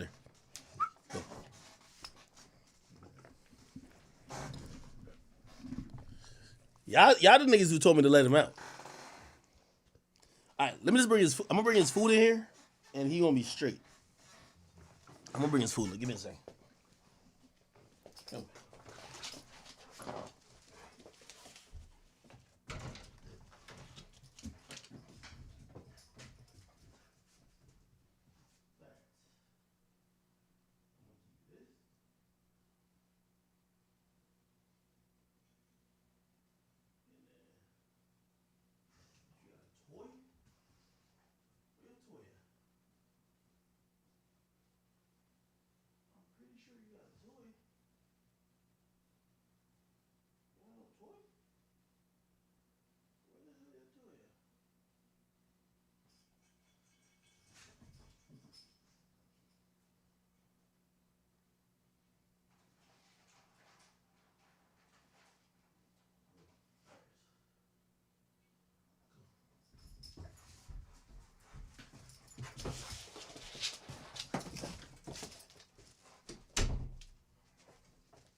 Brother, man, go eat, my nigga. Go eat. Damn.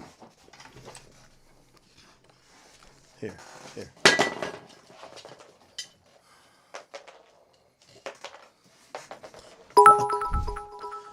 All right. Sorry for that, man.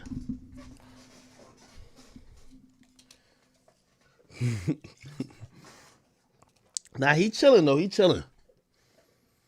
going to be honest with you. I've always said I don't like dogs. I only like my dog. I never liked dogs before this. But, like, my dogs, they're, like, part of the family. Like, they fuck up, but I love them. It's cool. All right, anyway. Yo, so Jack Harlow randomly decided to drop an album, right? If you guys didn't notice, he put out this cover, and he announced that the album was coming this Friday. By the way, I think that's kind of reasonably quick. When's the last time he had an album out? Jack Harlow. I think he dropped an album last year, right? Am I tripping? I'm pretty sure he dropped an album last year. So Jack Harlow, let me look at his discography. Yeah, Come Home, the Kids Miss You. He dropped that shit in May. So May 6, 2022, he dropped the album. He had Drake on it. I'm not too sure who has on his current album. I would play, but we're on YouTube and a couple other places, so can't really do that. Let me look. Let me see. It's called Jackman, and this is the track listing right here. Oh, it's just 10. This is the second studio album, no features? Am I tripping? It don't look like there's no features.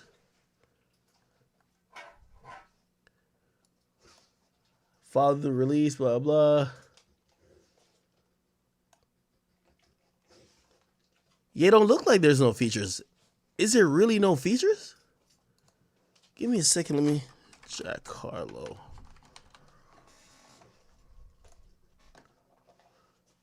Jack Harlow.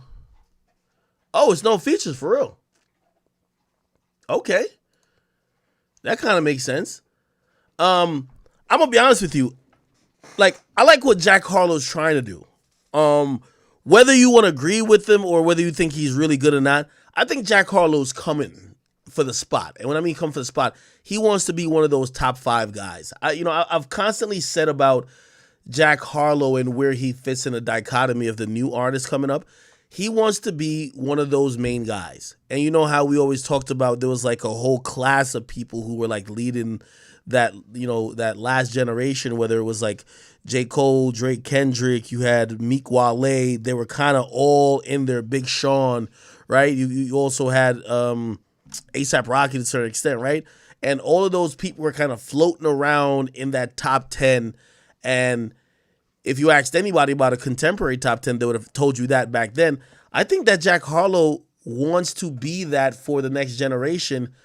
And he just doesn't only want to be the guy known for hits. He wants to be the guy that's be known for good projects, the guy who's trying to push his lyricism, the guy who's trying to push his sound, and the guy who's just trying to make really good music. So I give him credit for that.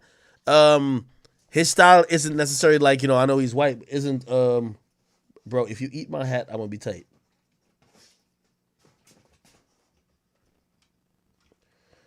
This motherfucker, man. His style isn't necessarily like a lot of the shit that you would expect, especially when people think about white rappers. It's not like an Eminem.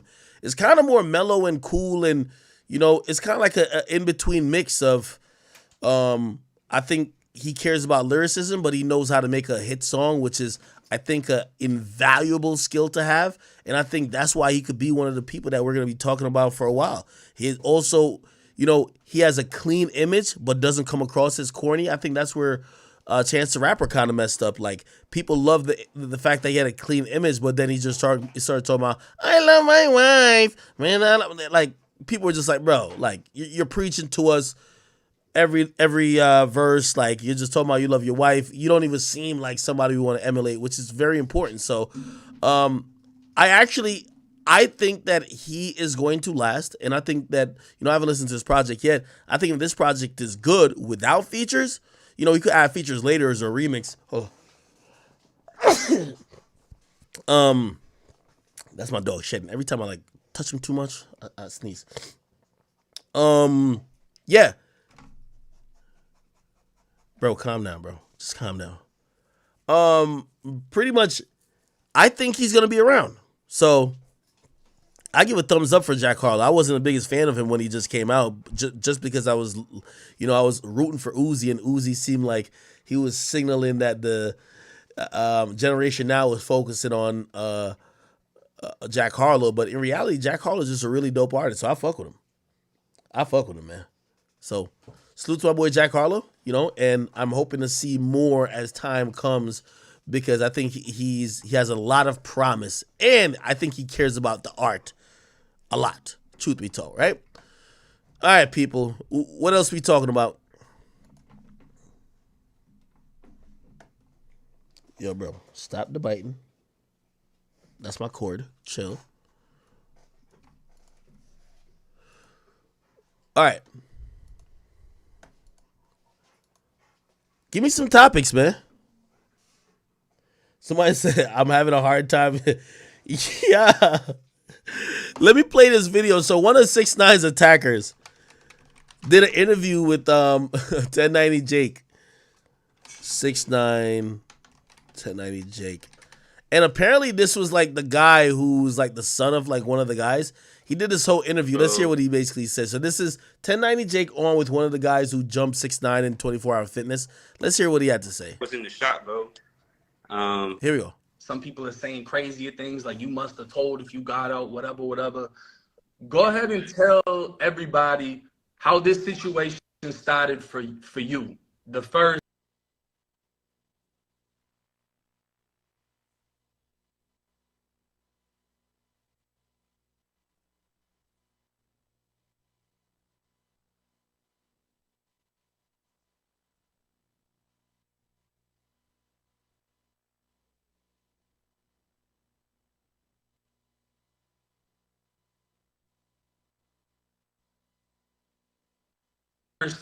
thing that. Oh my bad. I was saying. Look at Pluto in the background. I brought his bowling that he could eat, right? Like, hey, eat, get a little midnight snack, do your thing, you know what I mean? Have some fun. The stream loves you. He turns the bowl over, so he spilled all the food on the ground, and now he's just eating off the ground. What's the point of having a bowl? Anyway, whatever. All right, let's go back to this. That happened where you became involved in this. All right, so basically everything's messed up that happened. So I was literally at home, bro, just finished dinner. I get a call from my mom saying I just got pulled over. Literally, my mom was on her way to church when she got pulled over. What the fuck? Because my car, I drive a Tesla, bro. My car's in the shop. They literally thought I was on the run, bro. They thought I was running from them. But literally, the car was in the shop, bro. Because I got into an accident in February. Somebody hit my door. But yeah, bro, they went to my mom because they couldn't get to me. And when they pulled her over, they're like, we have an arrest. We have a warrant for your son's arrest. And then my mom calls me, bro. And I'm an entrepreneur. I do trading and stuff like that. What? My mom called me. She's like, Anthony, why are they trying to arrest you? Are they trying to arrest you for like scamming or for the loans you took out? And I'm like, what are you talking about? She said, did he just drive a snitch on himself that he's scamming? He's scamming? He's like, his mom said, hey, son, are they trying to arrest you for the scamming you do? Yo, no way this guy just told on himself like 2 seconds in.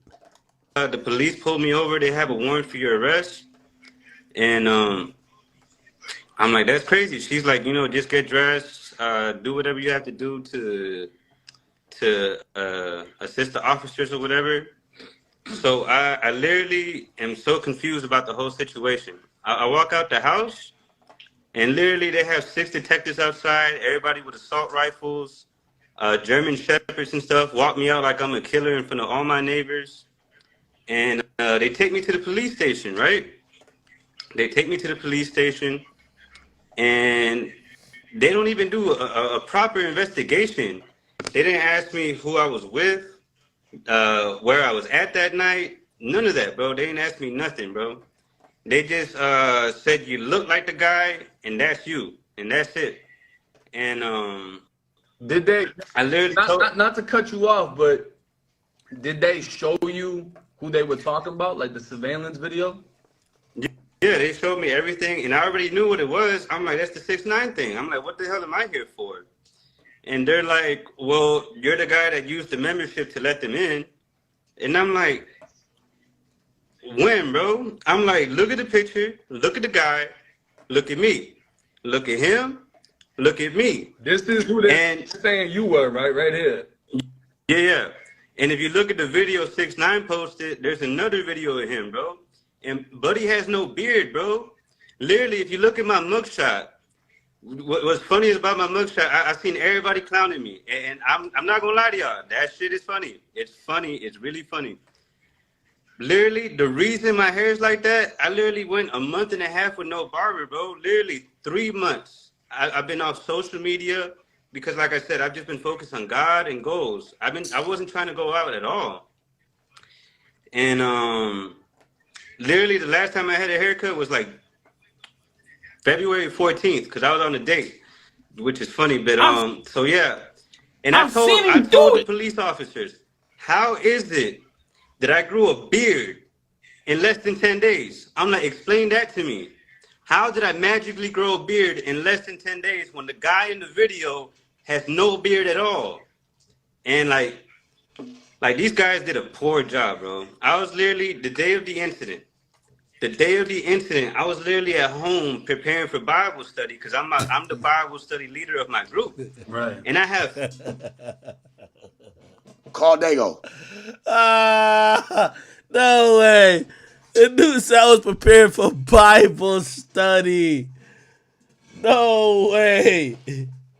Nah, stop it, bro. Yo, stop it, dog. I can't tell this guy's trolling or what, bro. He said I'm the Bible study leader. 8 witnesses, not 1, not 2, not 3. I have 8 witnesses that can attest to that, and I have screenshots of me being at my house on Zoom giving the Bible study, and like it's crazy, bro. But you know what the devil meant for bad, God used for good, because of this whole situation, I went into jail, right? And you know the people that actually know me, the people that know the real me, know that I'm not a no demon time. I could care less about street politics, and I could care less about fame. If I really wanted to be seen, I would have kept my social media and act a fool. But literally off social media for 3 months. I try to stay away from it, like I said, just to focus on goals and God. I just want financial freedom.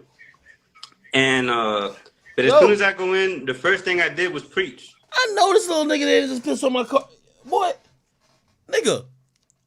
Nah, hell nah, nigga. Boy, you know he just pissed on my carpet, right? Brother. Nah. Don't hop up on me. Nigga, that's my good carpet. Oh, hell nah, bro. Your pee stings too, bro. Nah, come on. Hop over me. Get over me, nigga. Come. Hell nah.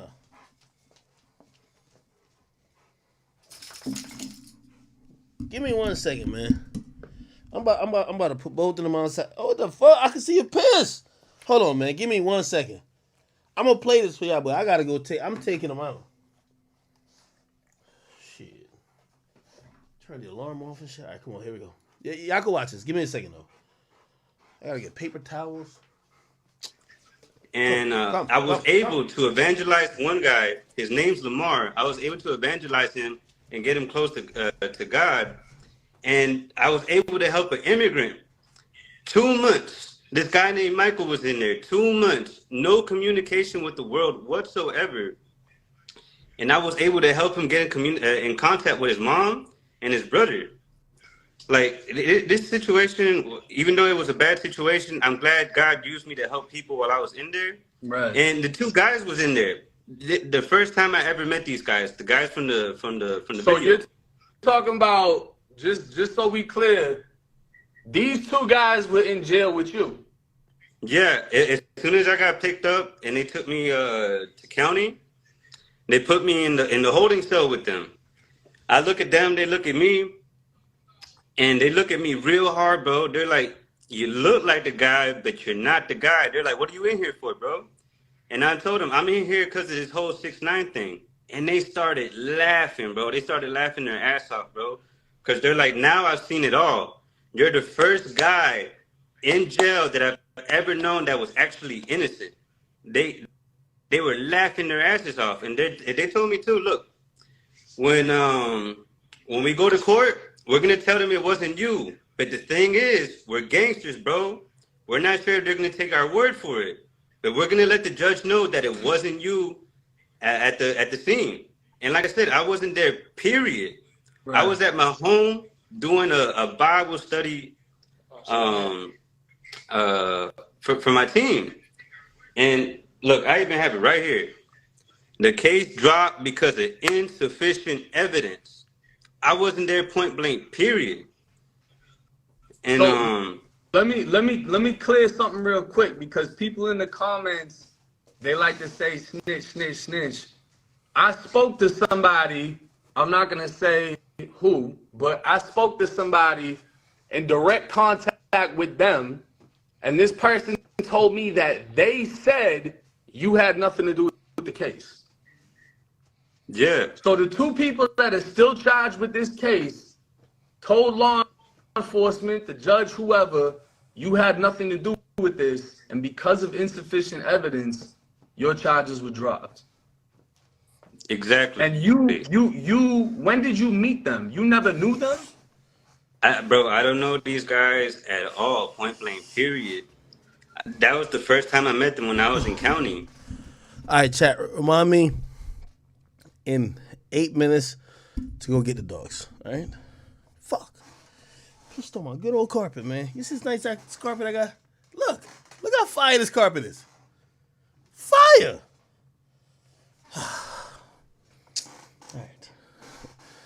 Nah, I put paper towels on it. Right there. Like right there. Just put some paper towels down and shit.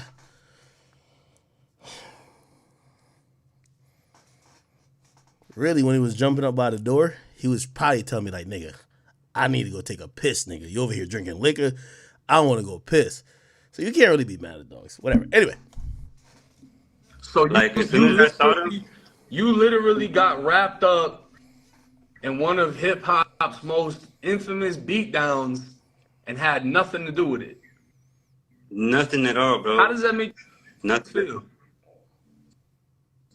I don't know, bro. Like I was disappointed that they made me look like a criminal internationally, but I was grateful that I was able to help two people in jail. One get closer to God, one finally get contact with his mom. Right. Like I found beauty in the suffering, and on top of that, bro, the thing I was most disappointed about is I was supposed to get baptized on April 8th. I was supposed to get baptized, bro. And they took that away from me. Are you serious? Like I can still get baptized, but I had it like ready for me. Like I was ready to go all in with God. I literally gave my life to Christ 3 years ago. You know, all glory to God.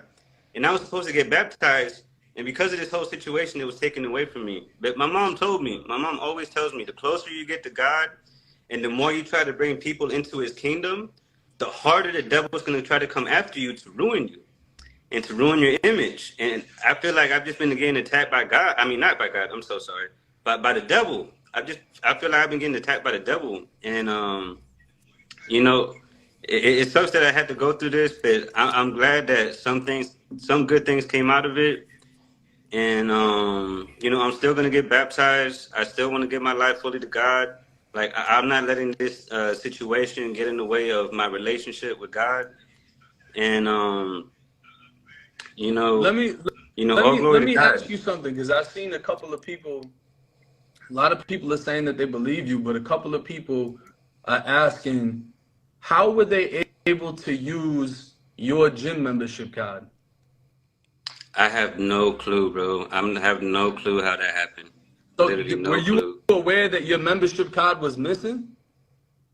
Bro, that's the thing. Like, I literally don't know what happened, bro. I don't even have a membership card. I haven't used my membership since January. Because, like I said, in February, I had no card whatsoever. I've just been focused. Oh, yeah. I was about to get baptized that day. Oh, I don't even got a gym membership card. Nah, the last time I used it was January. Focus on, like I said, God and financial freedom. Niggas said I'm focused on God and financial freedom. Holy. Like, I'm not a delinquent, bro. Like, look, I literally got books right here. I'm no delinquent. I got Think and Grow Rich by Napoleon Hill, Successful Positive Mental Attitude, Richest Man in Babylon. So you fired from the street lifestyle. Like, this ain't even your character to be involved in something like this. It's not my character, bro. Like I have nothing against nobody, and it goes against my character because, like I said, I gave my life to God, bro. Like, this totally goes against my character. Listen, man. Yo, shout out to Jake. That's why Jake is good at what he do. If this was DJ Vlad interviewing this nigga, he would have got the punch by punch, blow by blow commentary. Like, he lying, but Jake letting him lie. But Jake know he lying, but Jake from the street, so Jake ain't gonna press him like that. But this nigga lying. Like, why would I put myself in a position to ruin my face as a Bible study leader and as someone that wants to help people around the world? Why would I do such a thing to ruin my face as a Bible study leader? Do y'all hear this? Bro, like, that's ridiculous. I would never put myself in a position to jeopardize the good things I already have. Right. And on top of that, I want to shout out some people. My mentor, Natalia Salinas. Once she heard about the situation through one of my Bible study students, Jennifer, and bro, this girl, she went all out for me because she knows the type of man I am. And she hit up everybody that she could to try to get me help. And she was able to get in contact with my teacher, Natalia Salinas. And she's my trading teacher, my trading coach. And as soon as my teacher found out about it, she did everything to get with her connects, and she got with one of her connects, Neno. He's a trader as well, and he got me my lawyer, Jeff Caesar. I can't pronounce his last name too good, but Jeff Caesar, and he was able to help me out throughout this whole situation and get everything dropped. And like, if it wasn't for my Bible study, bro, I wouldn't have the witnesses that let the judge know that I was home. I wouldn't have the people that helped me out. Literally, one of my students in the Bible study, literally paid for the whole lawyer. Like literally, well, first my teacher put the down payment for the lawyer, $2,500. And what was going on? These rappers wanna go ahead and help out now that you out and you can. This situation was. All right, man. My boy capping, and I respect it. He a street dude. I don't like how you just put everything like, oh, I was doing some godly stuff. You know what I mean? You could get your lies off without doing that. But again, I think the dude a Latin King or something like that. So, I got to shout out to him, man. Like, he keeping it real street here. Like, he act like he ain't know what's going on. Nigga, he act like he don't know what's going on. Let me see what some of these comments saying. Somebody say, they say, this guy is good. He hit him with that Christian Kobayashi, real life Kaiser Soze. Somebody said, I know a lot of people joking that he did it, but you could tell this dude is sincere. Just goes out to show how whack the system is. How many people don't get out. Somebody be like, nah, you could tell dude's an absolute pro, moving in silence. And so we'll believe this because it seems so true. Somebody say he did it, but they played the courts. Duh. You know what I mean? I couldn't have done it because I love the Bible. They probably asked the witnesses to identify him. Somebody said, actually believe me. All right. Somebody said, I could grow a beard in less than 10 days. This dude got a thick head of hair. He probably could grow a beard during one of those Bible study meetings. So I said, bro definitely needs to be looked out for. He's a real good dude. We all need to get together and look out for him. I will definitely look out for him. Also, I'm not just talking. All right. As long as 6ix9ine got beat up, this guy's a hero. We gonna fund you. Somebody said, I don't know, but why good and goals is wild or whatever. Somebody says, dude is clueless. Jake threw him an alley-oop for the lawsuit so he could say they tarnished his name and affected his life, but his bozo was like, no, it didn't affect me at all. Somebody said 1023, he's looking at his lawyers. Somebody said, he's more afraid of his co-defendants than the police. That's how it is. He's Pastor Mason. Somebody said whatever they say he did. He did it. God and goals. Somebody said, who got a counter for me? So I said, literally. Somebody said, he just bought the books yesterday. I love reading comments. Comments be so hilarious. Oh, man. Let me see what happened at 10:10 or whatever. Or 10:23. Here we go. Bro, that's the thing. Like, I literally don't know what happened, bro. I don't even have a membership card. I haven't used my membership since January. Because, like I said, in February, I had no card whatsoever. I've just been focused on, like I said, God and financial freedom. God and financial freedom. I rock with it. Nah, I'm jacking this. I like this. I can't even say I don't. Oh, shit. All right, bet. Okay, people. What are we moving on to? Hey, I do got to get Pluto on him. Oh, yeah, I got to go get Pluto. Shit. All right. Let me see. What else is on my list? Maybe I can have y'all watch something for a couple minutes while I get Pluto. I got to get both of them because they both outside. I could hear them playing. They be thinking life is all a big fucking game. Let me see.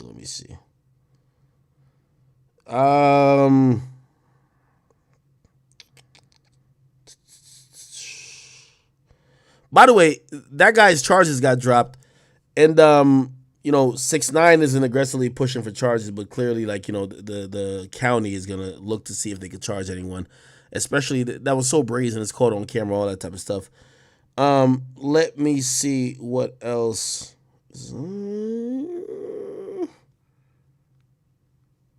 Wait. Give me a second. What are y'all spamming?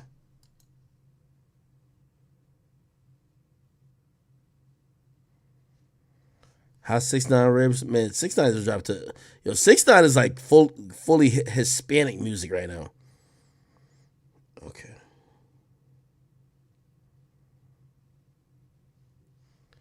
Biden announced that he's running for election again.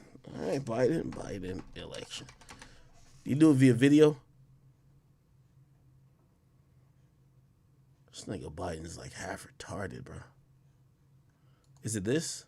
That's our democracy. Biden don't even cut videos no more. That nigga's like, that nigga's out of here. All right, okay, cool. Let me play this real quick. Proz FBI. I need y'all to understand this FBI shit with Proz.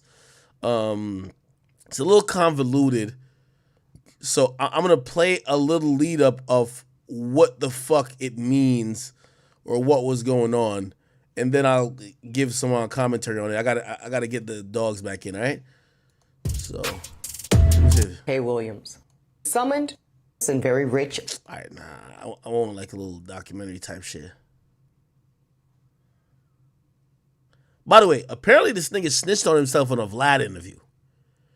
Like he was. So if you guys don't know, Proz is a nigga who was in the Fugees, right? So the Fugees is like, you got Wyclef Jean. You know what I mean? You have motherfucking Lauryn Hill. And then you had like motherfucking Proz. You get what I mean? Like now he ain't been popping for 20 years. And essentially like the dude popped up spending millions of dollars, right?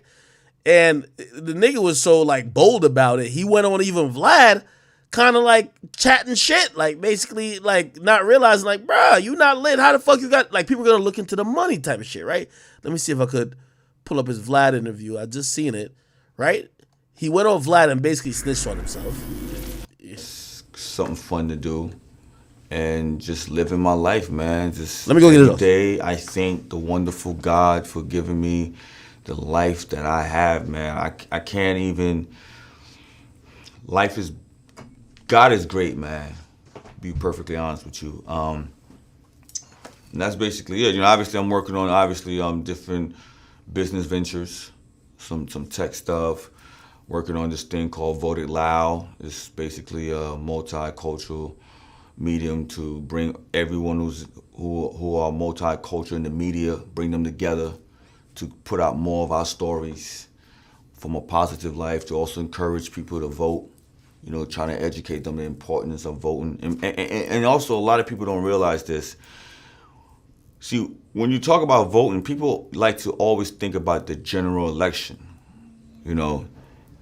That's a federal level. You actually going to have more impact on your local level. That's what really affects you. Federal don't really affect you as much, right? Because it's the whole country. The local is what affects you where you live. If you don't like the way certain things are, you gotta vote locally. Now I know it's like going up the mountains with that one, but that's really, what I try to educate a lot of people, minorities, So these are kind of like the things that I'm working. All right. I got both of them in here now.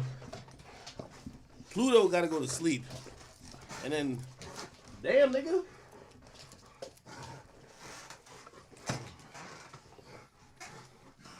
What's up with you?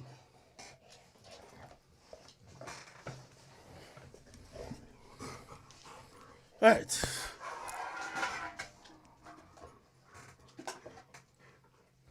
How about y'all go sit down? Go lay down. Go. And if y'all piss again, I'm telling y'all, man, it's a wrap for y'all. Yo, dogs are so jealous. If the female dog hops on me, the male dog just attacks him. That's my keyword. Pluto don't let the female dog, her name is Princess. Pluto don't let Princess, bro, if you piss on me, nigga, I see you raising your leg, nigga. He don't let the female dog, like, show me no affection. He's like, he get jealous type shit. All right.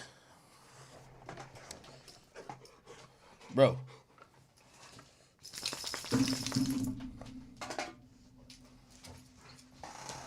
Look at him.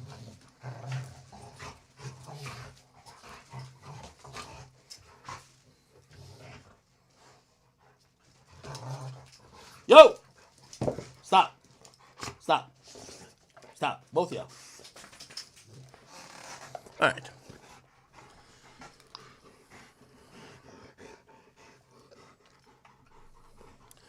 All right, man. Hold on, man. Somebody said, no. By the way, no, Pluto is trained. What happened is she's not trained. She's about to go to training. Let me tell you this. If you ever had a trained dog with another dog that's not... Watch. You said this is a female dog. She hops up on me. Watch Pluto right now. Watch Pluto. Jealous as a motherfucker. Watch this. Yo, chill, my nigga. Like, kick their ass on out of there. All right, bet. You got to go to sleep, brother. All right, just give me a second. I'm going to just keep playing this. Give me a second. I'm going to put Pluto to sleep.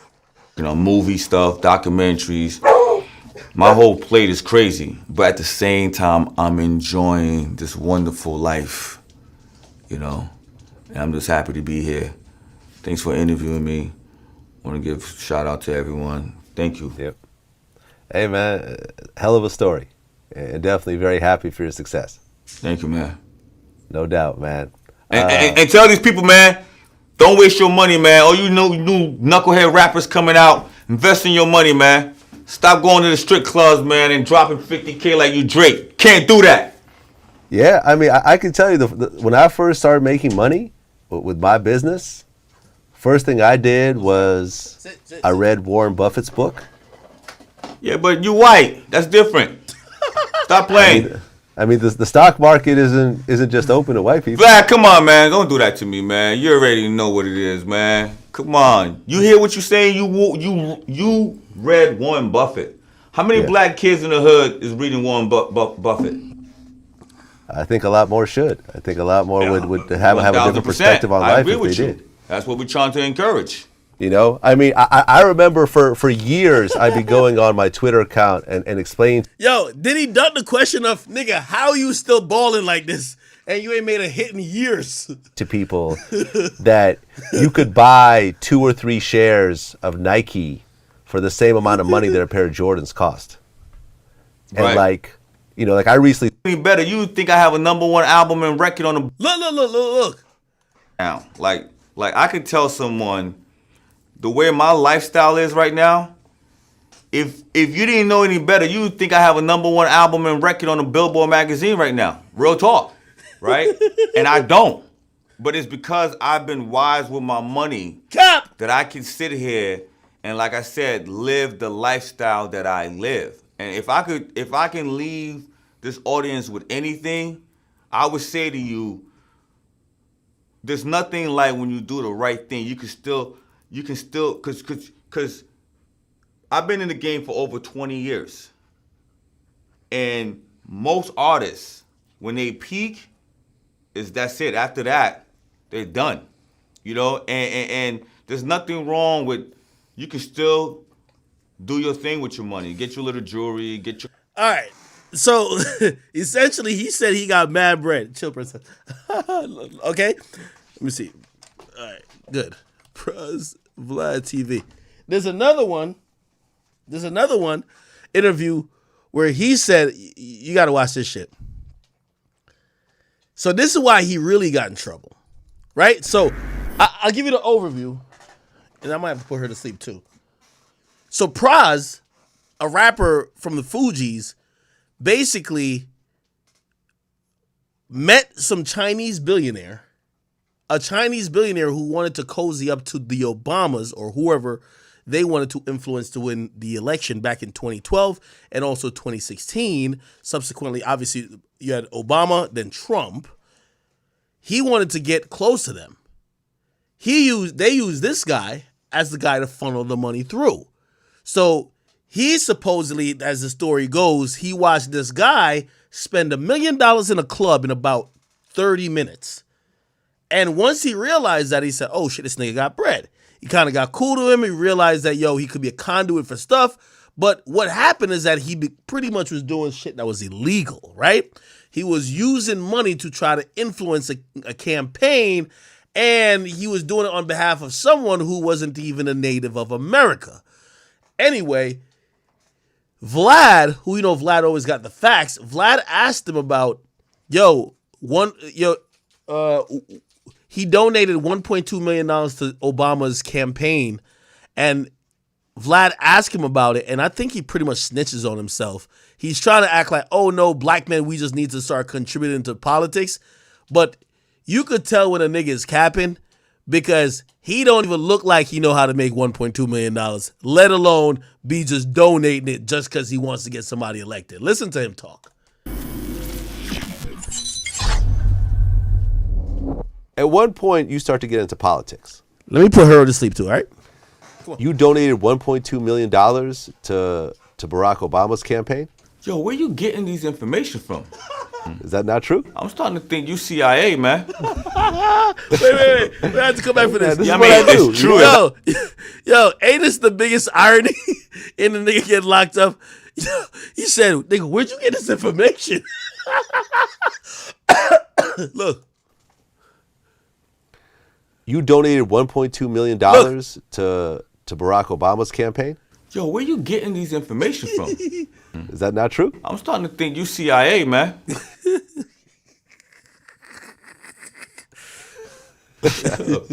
Hey man, this is what I do. It's true. It's out there now. It's out in the universe. Yeah, I did.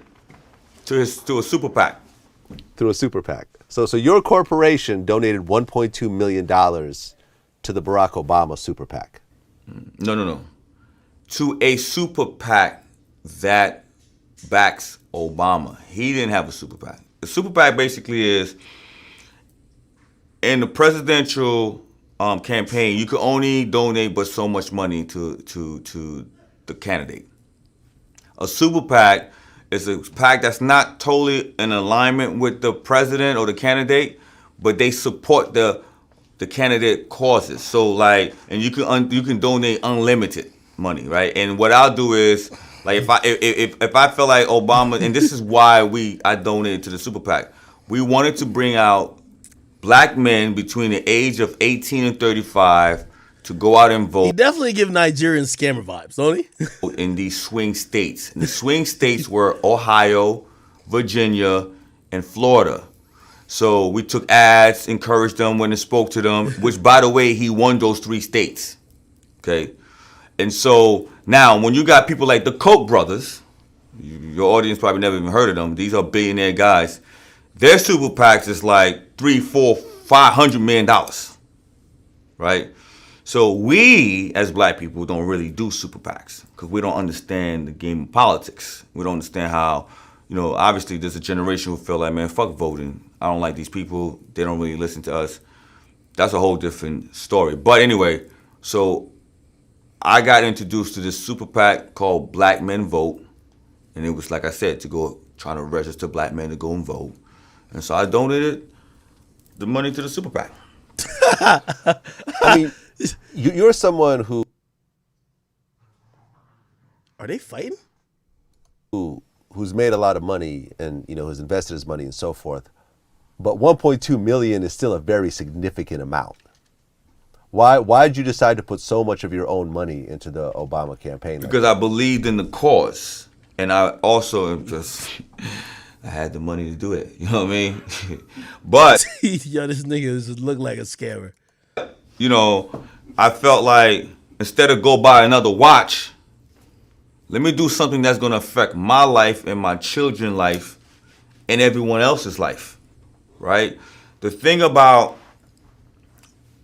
us as black people, they like to put us like a monolithic group where all we do is one or two things. And we're so much bigger than that, so much more diverse than that, right? And so one of the things though, there was a time in the turn of the last century, right after, even during slavery, after slavery, but right before slavery, we weren't allowed to read books. We weren't allowed to read anything, right? And so the minute we got the right to read, we stopped reading, right? The minute that we were allowed to vote, we stopped voting, right? And all right, man. Okay, so that was him before he got indicted. He got indicted for a bunch of stuff. Misusing campaign funds, being a Chinese spy. Let me just look at Proz. Convicted. So what happened is he pretty much got convicted. He got found guilty, and let's just play Okay, this. some news just breaking to us in the last couple of minutes. A former member of the Fugees has been convicted of 10 finance-related federal charges, including money laundering and campaign finance violations. You probably remember the Fugees, 90s, Proz Michelle. He was part of it with Lauryn Hill and Wyclef Jean.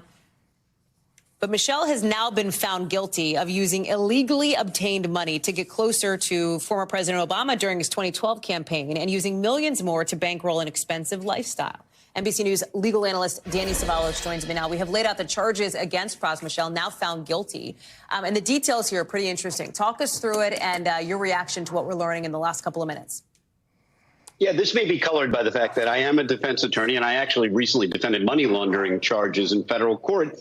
And money laundering charges are very broadly written as a statute and can be, in my opinion, relatively easy for the government to prove. But in addition, you have FARA violations. That involves the an agent of a foreign. Yeah, exactly. It's a law that prohibits, or I should say, requires at least registration if you're working on behalf of a foreign national. It's the kind of thing that became widely learned or known during the Paul Manafort era several years ago. But I would argue before that, there were not a lot of regular citizens that...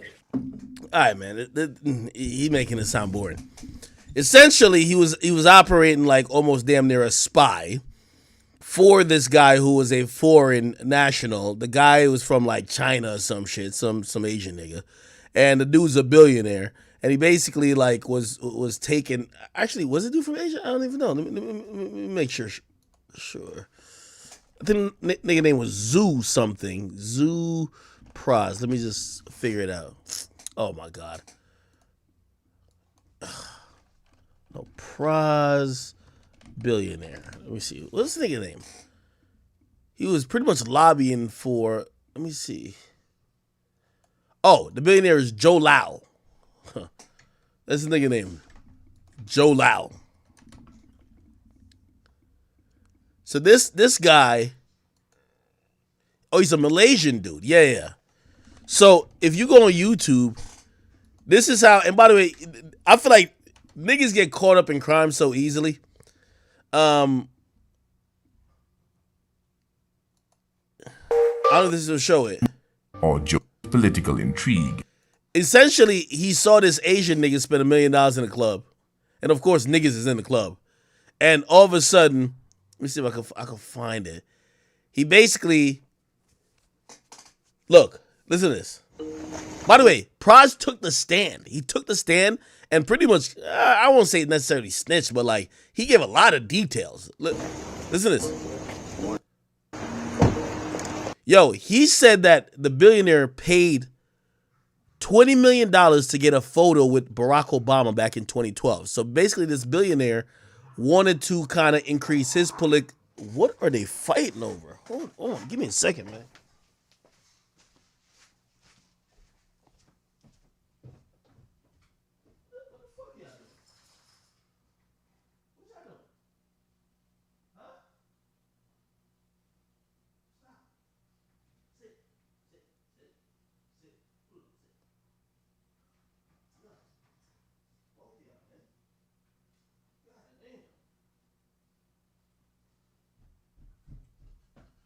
Okay. So the billionaire was down to pay $20 million for a photo, and Proz was kind of brokering all these deals. You know what I mean? Look, basically he said he witnessed Lowe's wild lifestyle and described the tycoon as a wealthy man willing to do anything and spend any type of money.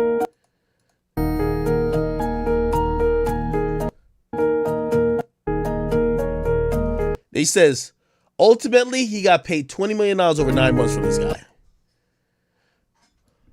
I'm trying to see if I could get like a summary of his testimony.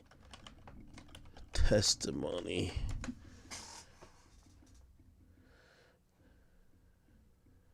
Let me see. I need somebody to kind of summarize it.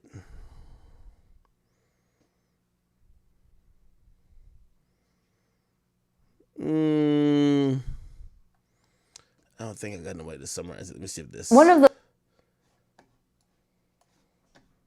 the. He's a lawyer who is sort of complicated. keep out of our business. And they're saying that he was somehow involved on two fronts. One, funneling money to the Obama administration by paying for donors to come to events and then reimbursing them with foreign money. And then later trying to pressure the next administration, the Trump administration, into releasing a dissident or getting him back to China, and maybe not even helping with the prosecution of this guy, Joe Lowe, who everybody knows is behind the scenes, and he's a co-defendant, but he's just not here. He's in China, so he's not really subject to this jurisdiction right now. Okay, so essentially, the dude, I don't know how he got his money, but this Joe Lowe dude, he's been kind of paying this guy money to try to use his influence, which probably started as a rapper, but now he's been in political circles, trying to use his money to grease people and get close enough to the highest people in the power in the United States to nowadays try to get him like either, I won't say pardoned because he supposedly wanted, but try to calm the investigations off of him that he could possibly one day return to the United States. But they use this guy as a political pawn. The interesting thing about this is that I think that there's always a nigga like this. Like, I don't want to accuse my man Dennis Rodman of being this, but I feel like when it comes to North Korea, I think that's what he is. A dude who, like, how come North Korea only like one black man and is Dennis Rodman? I feel like they be giving that nigga money to come over here and make it seem like North Korea is popping. You feel me? And he probably uses that money to try to get people in the favor of Kim Jong-un or whatever the case is. But regardless, with Proz, he was doing it for this one billionaire guy from Malaysia. And the guy is now on the run. He's guys in China. China is not going to extradite a motherfucking soul for the United States. Matter of fact, China don't even like the United States. So the dude is kind of chilling out. And by the way, he got charged because he's a United States citizen. The Chinese guy or the Malaysian guy ain't going to get charged. And unless he get caught by some foreign authorities that will transfer him to the United States, he probably will never be charged. And he's still got a shit ton of money that he'll probably try to pay somebody else off to try to, influence people over here that they could, kind of stop the manhunt for him. You get what I mean? So anyway, a little convoluted, but it's kind of crazy that a rapper, you know what I mean? Anytime you see a rapper, like, it's like Ja Rule with the Fire Fest. Like, niggas is always in for some scam, especially if they could be the beneficiary of a lot of money and a lot of money to stunt. So he used to get a shit ton of money to spend on whatever the fuck he wanted to spend on. And that was that. You feel me? All right, people. By the way, real quick, I need everybody that's on all the platforms, please, please, please, please. We're heading over to Rumble right now, so I need everybody to head on over to Rumble. I appreciate you guys for tuning in, obviously on Twitch, on YouTube, and definitely on Facebook. But we're gonna be finishing the rest of the stream on Rumble, so please, rumble.com/c/academics. You guys can watch the rest of the stream there. Also, remember the entire stream is on Rumble. As per our deal, we get to stream on other platforms for about half of the stream or so. But at some point, we do got to go over to Rumble to, give them exclusive content. So this is where we're going to do it. All right. Yeah. So head on over there, people. I'm going to give y'all a little bit. I don't even know why the dogs are up at like 2:32. My sleep schedule is kind of fucked, but like I'm kind of all right. By the way, coffee is such an amazing thing. This is why, like, last night I was like struggling at 2 o'clock to stay up. Right now I'm good. Right? Anyway, while you guys are doing that, I'm going to read out a couple of things that I didn't shout out yet. It's Low Best. Thank you for all of the bits you've donated. He says, that's what happens when you get a puppy, a Rottweiler or a Bulldog. They be wildin'. He says, I take care of my older brother's Cane Corso / Pitbull mix, but he 2 years right now, training well. The dog, dogs versus VS Wildin'. I swear right now, shitting everywhere, but I guess it's worth it. My dog's a savage. Hungry Heeb, thank you for the resubscription. Also, for everybody else who did subscribe or gifted subs. By the way, yesterday I forgot to shout out my gifted subscribers, including All Hail the Ice King. Thank him for donating the 15 subs. Jinx, thank you for the 5 subs. Playful Anxiety, thank you for like the 15 subs. And Oil School, thank you for the 25 subs. Actually, more than 25. That's 25. Soul Virgo, thank you for the 3 subs. Jinx, thank you for another 5 subs. And Joy Man, thank you for 5 subs as well. So I appreciate all you guys for contributing on Twitch. on YouTube. And I'm just reading this out before we actually switch platforms. How could I? Oh, I got YouTube right here.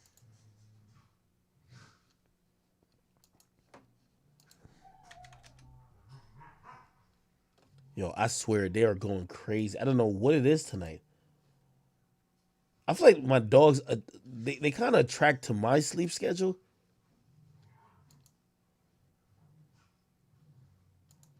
I don't know if you hear them like gnarling, like they're kind of like fighting. All right. Salute to everybody on the negotiator page, and let me see what's going on the King Academics page, and then we're probably gonna get off. Oh my God, they're going crazy today.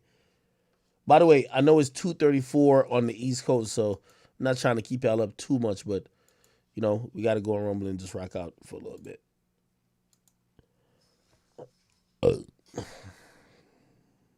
Okay, great. Oh my God, we're about to kill each other. Hold on. Yo. What are y'all doing? What are you doing? Huh? Are you okay?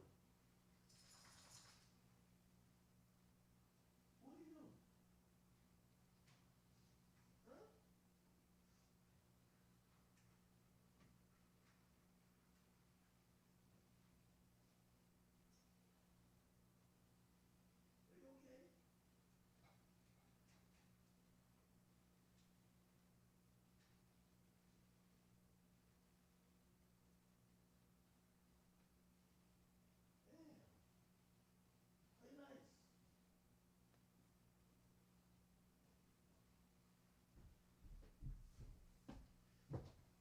Trying to get him to play nice, but holy. All right. Okay. All right, people. Over the Rumble we go here. All right, how do I even turn this off? Switch to Rumble. Here we go. All right, people.